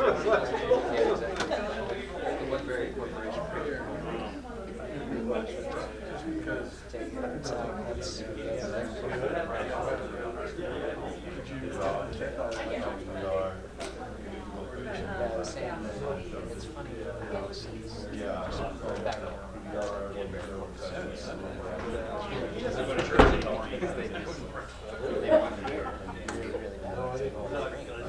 That's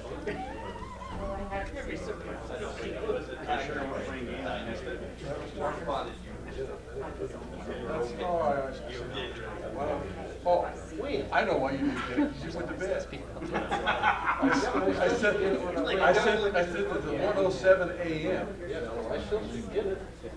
It's not when it's asleep. Okay. So it should be there.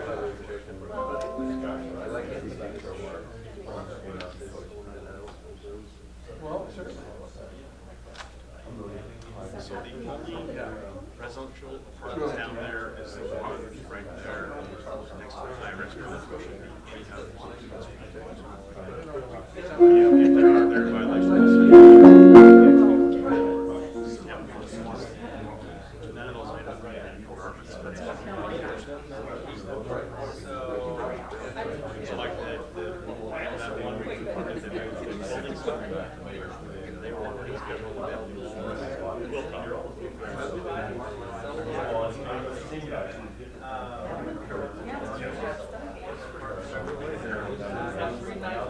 Oh, yeah, I got the one in the back right here.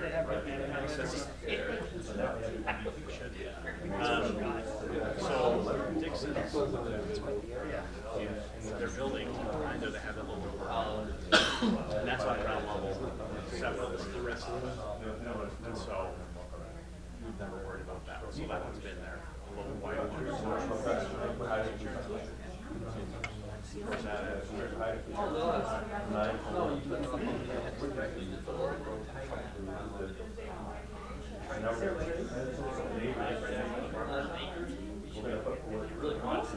So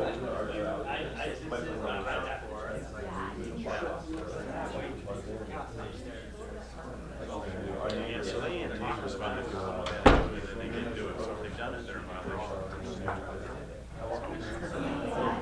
Check it out, the letter.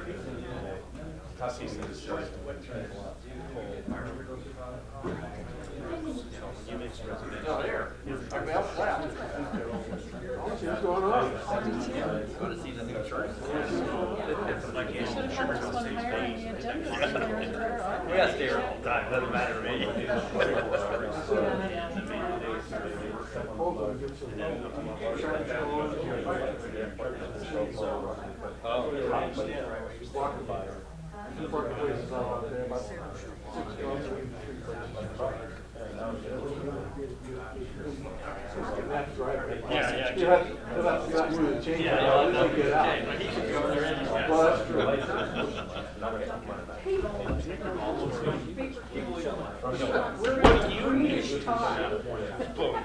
Yeah, well, city FYI, there's been one precedent set, Payson now, we're going to try fire in San Diego.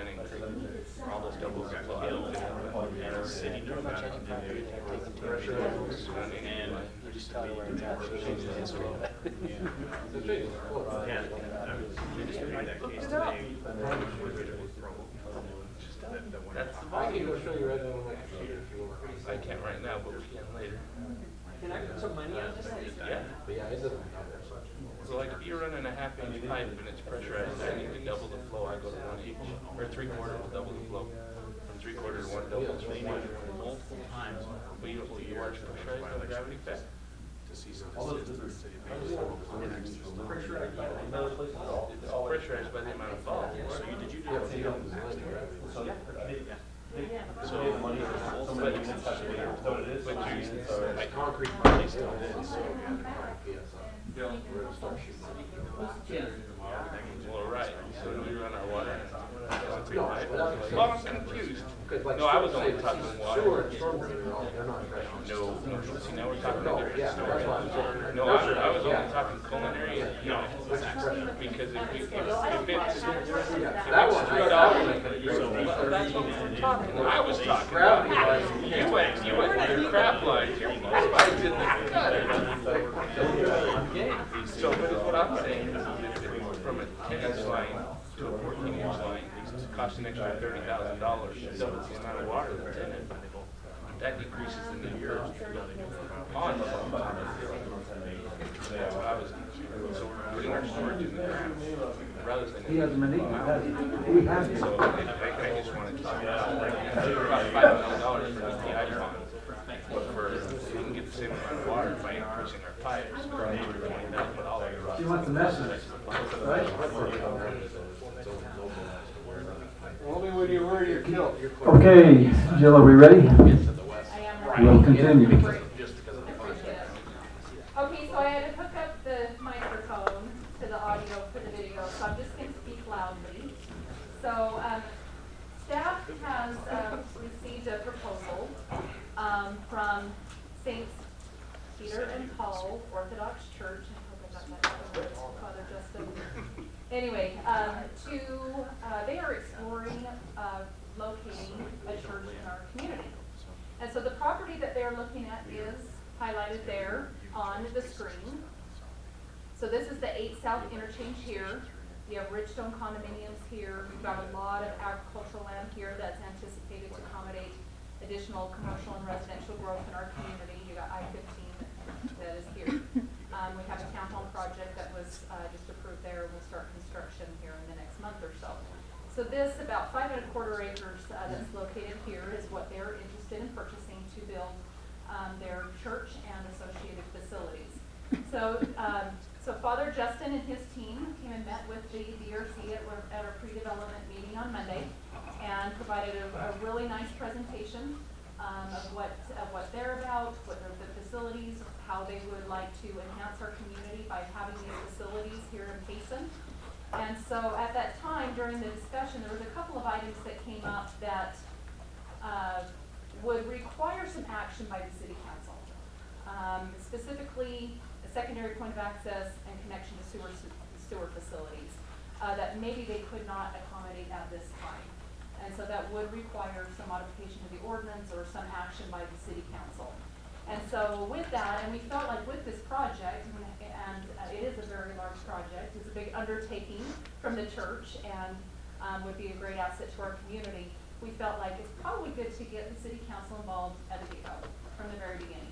And so they have a presentation that they would like to share with you, same one that they shared with staff, and then start a dialogue of what would be involved in improving the site for those facilities and possibly get some feedback from you on whether or not you would support maybe delaying some improvements in order to make this project work. Again, this is a work session. No approval is being requested or expected or should be given. It's just a general dialogue amongst the parties to give the applicant some direction. So with that, I am going to turn some time over to Father Justin. I know he has quite a team here, and so I think with all of them, they'll be able to help you with any questions you have as they pursue this site further.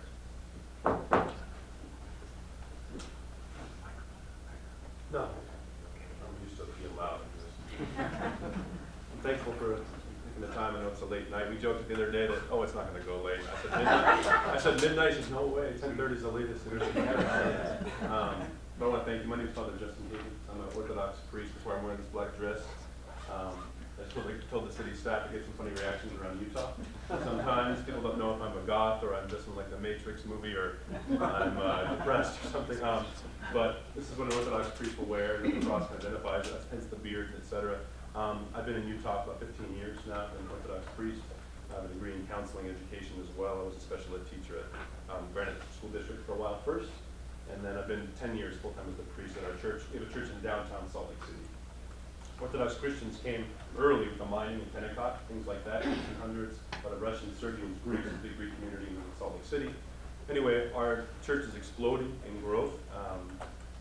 People that are just secular, people who are seeking God in a world with more depression, and a lot of people who are just moving to town to see the economic growth, who are traditionally Orthodox Christians, and also people who are newcomers as well. So our church downtown, a beautiful old building, packed.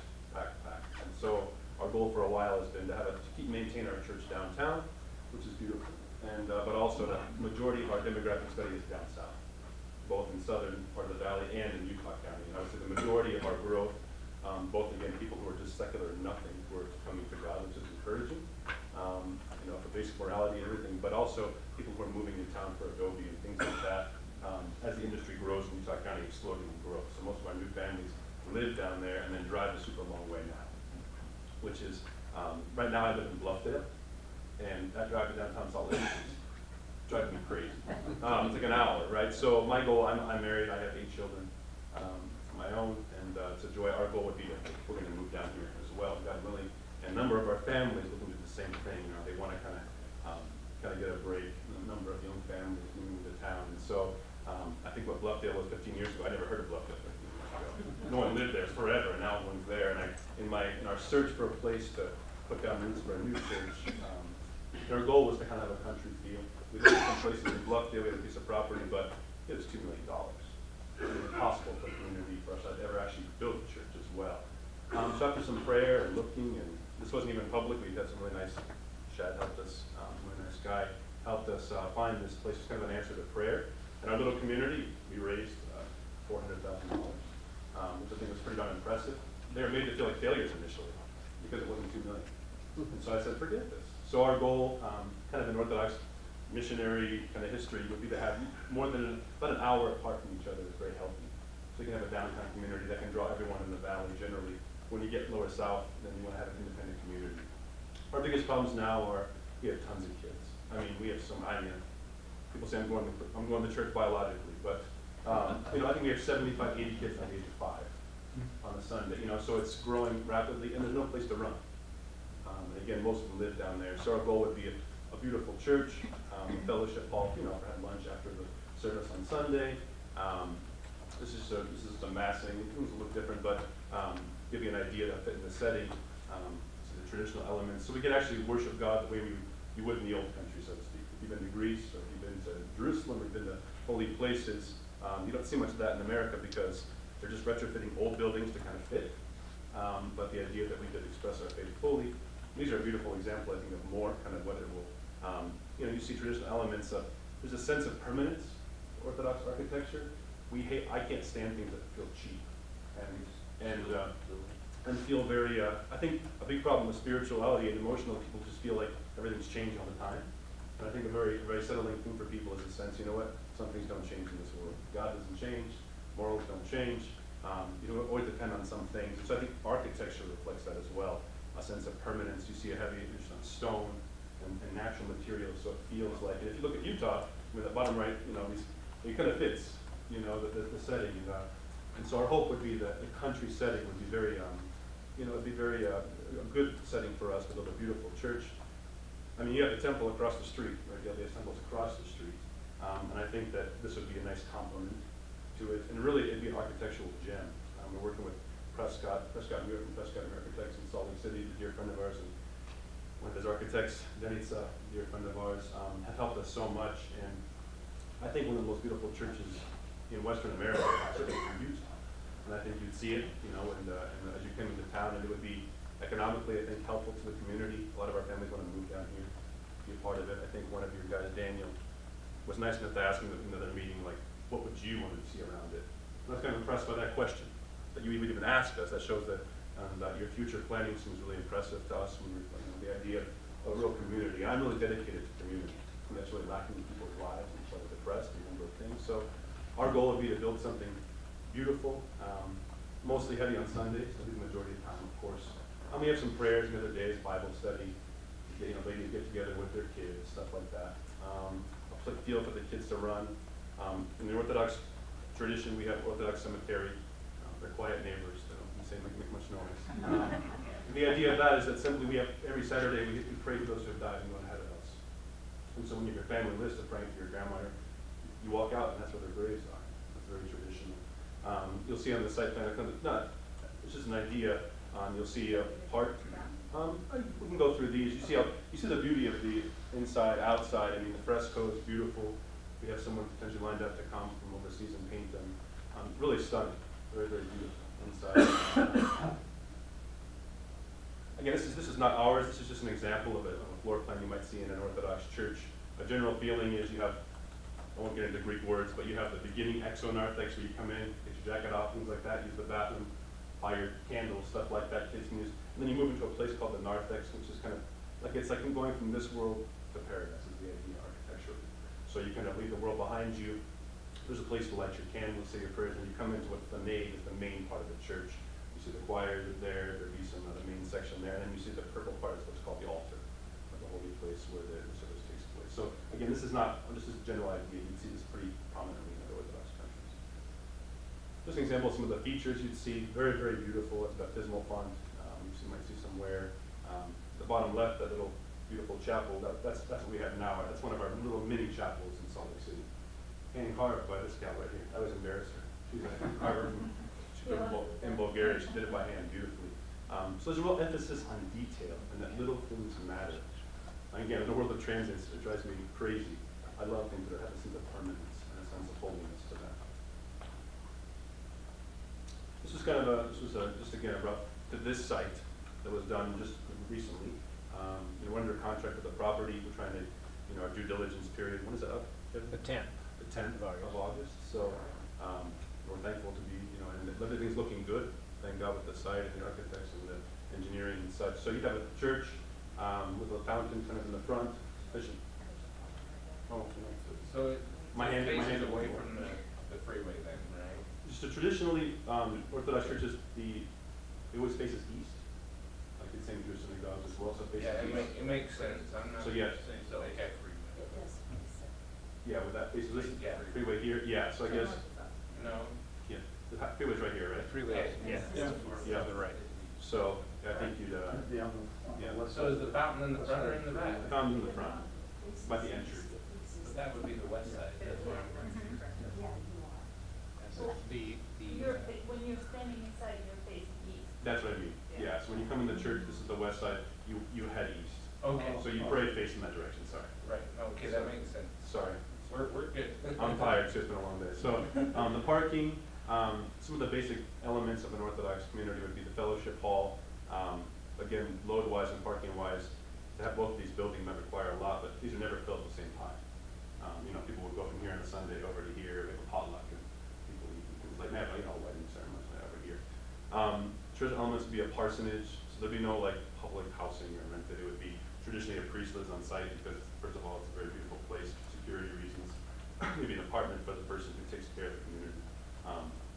Groundskeeper, things like that, for a visiting priest, something like this. Cemetery, maybe a little chapel somewhere around. Again, it's just rough with the cemetery in one of the corners there. Just to be a peaceful place. This means very little to me. I know what it is, but that means more to the high rollers. This is the previous site in Bluffdale. That gives you, again, another idea what can be done. You kind of see the fellowship hall building. It has the hall, it has offices, it has Sunday school rooms. We have Sunday school rooms on the top floor, a catering kitchen, and heavy. In the first plan, we had a gym, but there might not be much additional enough. So this site, an outdoor amphitheater, maybe when you have a fireside chat, for the kids, the youth group, stuff like that. Maybe a little chapel here. No, you're fine, keep them up. So that would be the second. These are Sunday school classrooms, etc. So this is a little video we put together a while back, just to kind of give you an idea who we are now. We call the Orthodox Church the spiritual hospital. It's the hospital for our souls, has all the medicine to heal us.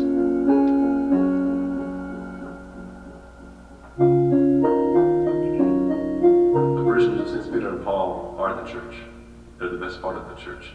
There's been a huge growth just in the few years that I've been here, 7 years. Average Sunday, we have well over 200 people often in the churches at 90% capacity. Everyone feels welcome here. So we're very blessed to be a manifestation of what the gospel tells us to do in our community. And I think that's why it's growing. I want all these people I see around who are searching and are lost and depressed, I want them to find the same joy and the same absolute transformation that people are finding in our community. And the reality is we're hindered in that ministry right now. We can't express it the same way. We don't have room. We need a bigger venue to do it. We need more property. We need to build a beautiful church with the gold domes and the crosses that are calling people to itself. We need enough room for the school. We need it. We need to be the previous site we're talking about. And for us, we were looking, and to be honest, I was a little disheartened this past year or so, looking knowing that we didn't have the money, and it was looking like it was going to be millions and millions of dollars. We're looking at cutting the project, but my heart for the vision, finding the vision, but like, no, we can't have it, we can do it right. And just managed by the grace of God to get our contract with here in Lovedale, Utah. It's a huge piece of property, over 10 acres, really necessary for our growing community. Building a church is going to be hellish in some ways, hard and difficult and painful, and I'm sure the evil one doesn't know that. I'm really a go-getter and not disheartened, but I trust that God is doing this. So I want to appeal to Orthodox Christians, not just here, but in the whole state of Utah, the West, the whole country, even the world, to say every penny would count. And if there's someone out there seeing this saying, well, they'll do without you, it's impossible. Really. I mean, we can't do it alone. And some people would say it's ludicrous that we're doing this. We're not doing it for ourselves. There's a need. There's a big need for a harvest. And so we're planting. And we're doing these seeds and we need people's help to help in this work. And then we trust that God will give the rain. And if He does, glory to God. If He doesn't, glory to God. We just want to do His will. His will seems to both be beautiful and life-changing here in Salt Lake City.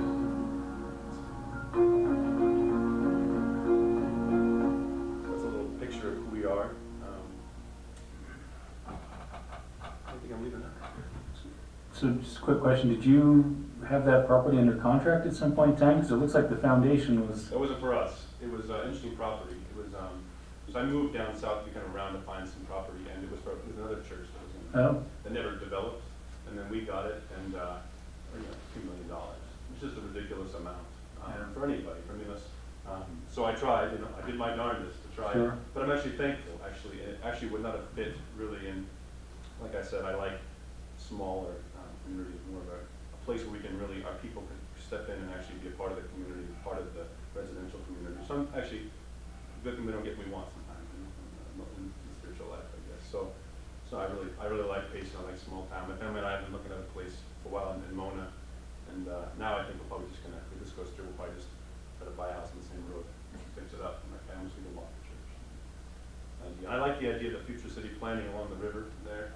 There's not but a walkway, and I think that our usage would be really beautified. And really, I think people drive by, they see the temple, they come by, and it would draw people economically as well. And I think a lot of culture, to Orthodox Christianity as well. So I'd invite any questions. Any questions that are of real technical content, you can ask people that are smart. Okay, 3 days to our Scottish festival. Scottish festival? Yeah, we've got a Scottish festival down there. Wow, all right. There'll be all sorts of parties. We're gonna have a longest beard contest? Participate in that. I think one question I'd like to ask is, what's your timeline? How long of a timeline have you got? In what sense? Do you mean to? When do you want to start, basically? When we want to build this, again, because the problem I said earlier, we're just so full, and our folks drive a long way. So I think as soon as possible, really. And fundraising has been difficult for the land, but I have a lot of people who are like, get the plans, get the property, everything, we're ready to go. So I have some good meetings set up. So, we want to break ground as soon as possible. So, being realistic about how long it would take, would it be a couple years, or what are we looking? I think. We could be underway in as soon as a year, and it's gonna take, a year to build, so. Okay. I have some meetings with people who are quite well-to-do, who want to help make this happen, but they want to see some, they want to see that we're ready to make this happen. So I have some meetings already set up, so it's really encouraging. So we will have no mortgage on this, God willing, we can move right into the moving forward. Encouraging. Just a couple of things. First of all, I'll make a disclaimer that I have professional relationships with the seller of the property, just to put that out there. But I think I'd be so excited for you guys to be able to come here. I just like the building, like what you guys do, and I know we have a couple of challenges, and I think you'll be addressing those that we need to talk about. But if whatever we do to try to make that work, I'd be thrilled. So I know sewer. I turned on my mic here, sorry. So you were talking, I think sewer was the issue that you're having. I know that it's pretty expensive to put in a septic tank nowadays, and how far away is the sewer tie-in possibly? It's far. So a septic tank would really be essential. From my experience building previous churches, that it would be the only viable way for our community, to be honest, until such time that we could tie in later. And talking to the city staff, we have to arrange it in a way that it would make future tie-in easy. if that makes sense. So you plan ahead. And that was the reason for my question, because that area is an area that could develop, within that time period that we're talking, and which some of those problems might go away. And I think we've talked a lot about that, and the staff was really helpful about that. Because, the land naturally slopes one direction, which is where you put the leach field, and it's actually the opposite direction of where the future hookup would be. But I think we feel confident we could come to some kind of way that would be both viable for us, financially now, but also make it so we could, hook up in the future. Since your due diligence is up here in just a few days, have you done a perk test and see if it's gonna be able to? We do have a soils geotech investigation that's done, and we have a phase 1 environmental underway currently. But your perk test, you think you'll be able to, it'll perk enough and to put in a larger septic system? That's still being finalized, both the bearing capacity of the soil as well as the septic system. Okay, because I know the ground table is pretty high there, so that's the concerns I have, so. I think my understanding would be that, I think for the septic system would be okay, but there's a question of load, traditionally we use lots of stone, things like this, so, you concrete, you just block and some beautiful stone, might have to change that to Prescott depending on the load, so we'll find out. We feel confident that regardless of that, we could make the project work with some changes. So this question for staff, how far away is that townhouse? According to what I'm looking at, it doesn't look like it's very far. Did Jill leave us? No, I'm here. But Travis is gonna address the utilities. You'd have to put a lift tank in. So Bridgestone is right there, but the sewer, because of the way this falls, the plan was when we did the South Meadow study, is their property's right here.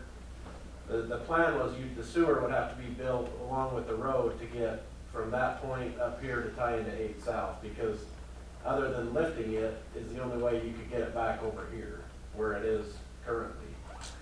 Well, where are the townhouses that are going in? Right there. So they're still. They can flow. They can flow. But they can flow that go. way. This property couldn't go, it's hard to see, but that arrow goes that way. I see the and then arrows, up yeah. that way. So that's the biggest challenge, but if this property, which there's a possibility it could go fairly quickly also, if the road and the sewer got in there, then it would just be a matter of extending the sewer that short distance for them to tie into. So that could go almost together. It's almost a coin toss whether or not you would beat that development in there, in my opinion. So that's the challenge. Would they be a little bit ahead of that or behind that other one? I don't know. That one's pretty highly priced, right? The one on north of us? That might be, pretty highly priced, in my understanding. It could be a little slower, maybe. Well, just addressing that, I have no problem with the temporary septic system, as long as it's available to tie in. And the only concern I have is when other people come, how do we address that so everybody else comes in? So that's where my concern is, because we've had a lot of people want to put septic systems in, and we've said no. So they came in and said, "What we want to build, and we're going to put septic systems in until the sewer comes in," and we said no. I just think that's my concern. Like, that's a fairness issue to me. I know from experience in previous churches that I've helped build, they've had this exact same issue. And I think the argument would be that, there's a greater interest. In other words, a greater interest for the whole community. Sure. That would be at that as opposed to. I agree. Yeah, but I see, and I think it's a matter of, we're willing to do the other, I think. Yeah. The other thing we should do is, I know we've had discussions with some of those property owners, and we probably need to get the players together, say, how soon is this gonna happen? Yeah. We put these, work together to get the infrastructure. Yeah, because there might be another one in that property to the north. Yeah, that'd be nice. Get it all done together. I'll come in once I think that area is ready to develop, and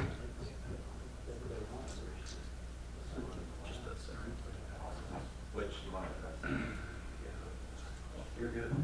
So the other one is just the second point of access, which obviously if the sewer went in and a road went in, that addresses that. Otherwise, do we look at where they would, either a temporary road connecting over here through somebody else's property or somewhere, just to give that, because our ordinance currently says you can't have more than equivalent 10 units on one point of ingress and egress, which right now it would be only that road.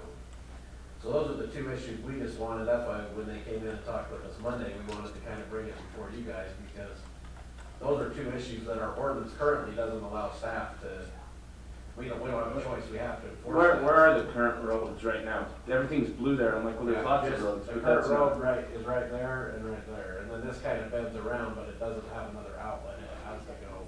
It comes down. It has to go north and then out, back over to right The here. 1950 kind of comes down, south turns west and dead ends.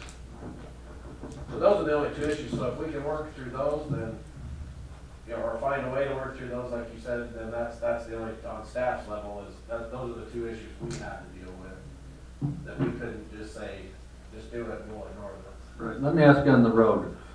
So the requirements for the second road, it can be gravel, and how wide, and it can be gravel, right? Yeah. And how wide does it have to be? Well, like we allow some private roads to be 20 feet, so it probably could be 20 feet. It has to be a fire protection thing, so. Right. Whether it's 24 or. Egress and egress for like this church, what would the, For units or for? for, The road. for the church? The secondary access road. Because they'd have the main public roads, but Right. if they had to build a secondary access, a temporary, Then it'd be a what would? 20-foot. 20 foot's all you need. So I guess it's a matter of getting with the neighbors and see if they'll, because we have to do something. Unless, But I want to put a road, even if it's gravel, if it's not gonna be a permanent road later on, that's kind of, 20 feet. well, yeah, but I mean, just go down and run the one that's supposed to be there. Well, it looks like we could fall right on the even property. Maybe work with Sperry's, because Sperry's owns both of these. You know, maybe get a 20-foot. But the one, if it goes straight up, that counts as a second form of egress, even though it's only one once you get to there, or how far does the second form? I think the one, you mean the one going up, the proposed one? Yeah. Yeah, I think that would. I'm looking right here, this is one, that's one egress, right? Uh-huh. But then this becomes a second one, but you still have this area that's only one from there to there. Do we have to punch in here somewhere, or? They're talking about going out and blocking the beach. Well, I know where they're talking, I'm just talking future. Well, I mean, eventually you would have, as more development comes south, you're gonna have more roads, you know, going east and west and everything and tying in. But that would technically meet it, so if either road was, something happened and it was blocked off, you could still get out of there. I mean, you might have that one little 50-foot area that would be a little bit of an overlap, but. Right, I mean, two forms of egress up to a certain point makes sense to me. I mean, Technically, no, it doesn't meet the requirement, it's not a second point, but you could treat it like like we was talking about, a long driveway, like we would with residential or any type of a setting that way. No, I mean, and to be honest, I mean, again, I don't have many high rollers in my church. I'd say 80% are paycheck to paycheck and tithing people who really, we have 2 full-time priests and, you know, we're busy and, it's a miracle we raised this money and people and I feel confident we're gonna raise money for these kind of things. So I would, mercifully ask you to, of course, we wanna make it safe and a part of the future plan, but, whatever you could do to make it, because some things come out of the blue and just, would absolutely make it unviable all of a sudden. I think that'd be disappointing. But of course, we'll do whatever necessary. Okay. Have any more discussion? I can tell you from me to you, I wish you well. That's a project that I think would be very worthwhile and would love to see it in our community. Thank you. I think that really happened. Thank you very much. God bless you.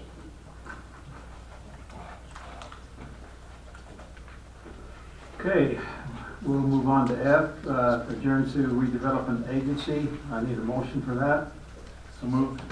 Second. Okay, all in favor? Aye. Okay, thank you.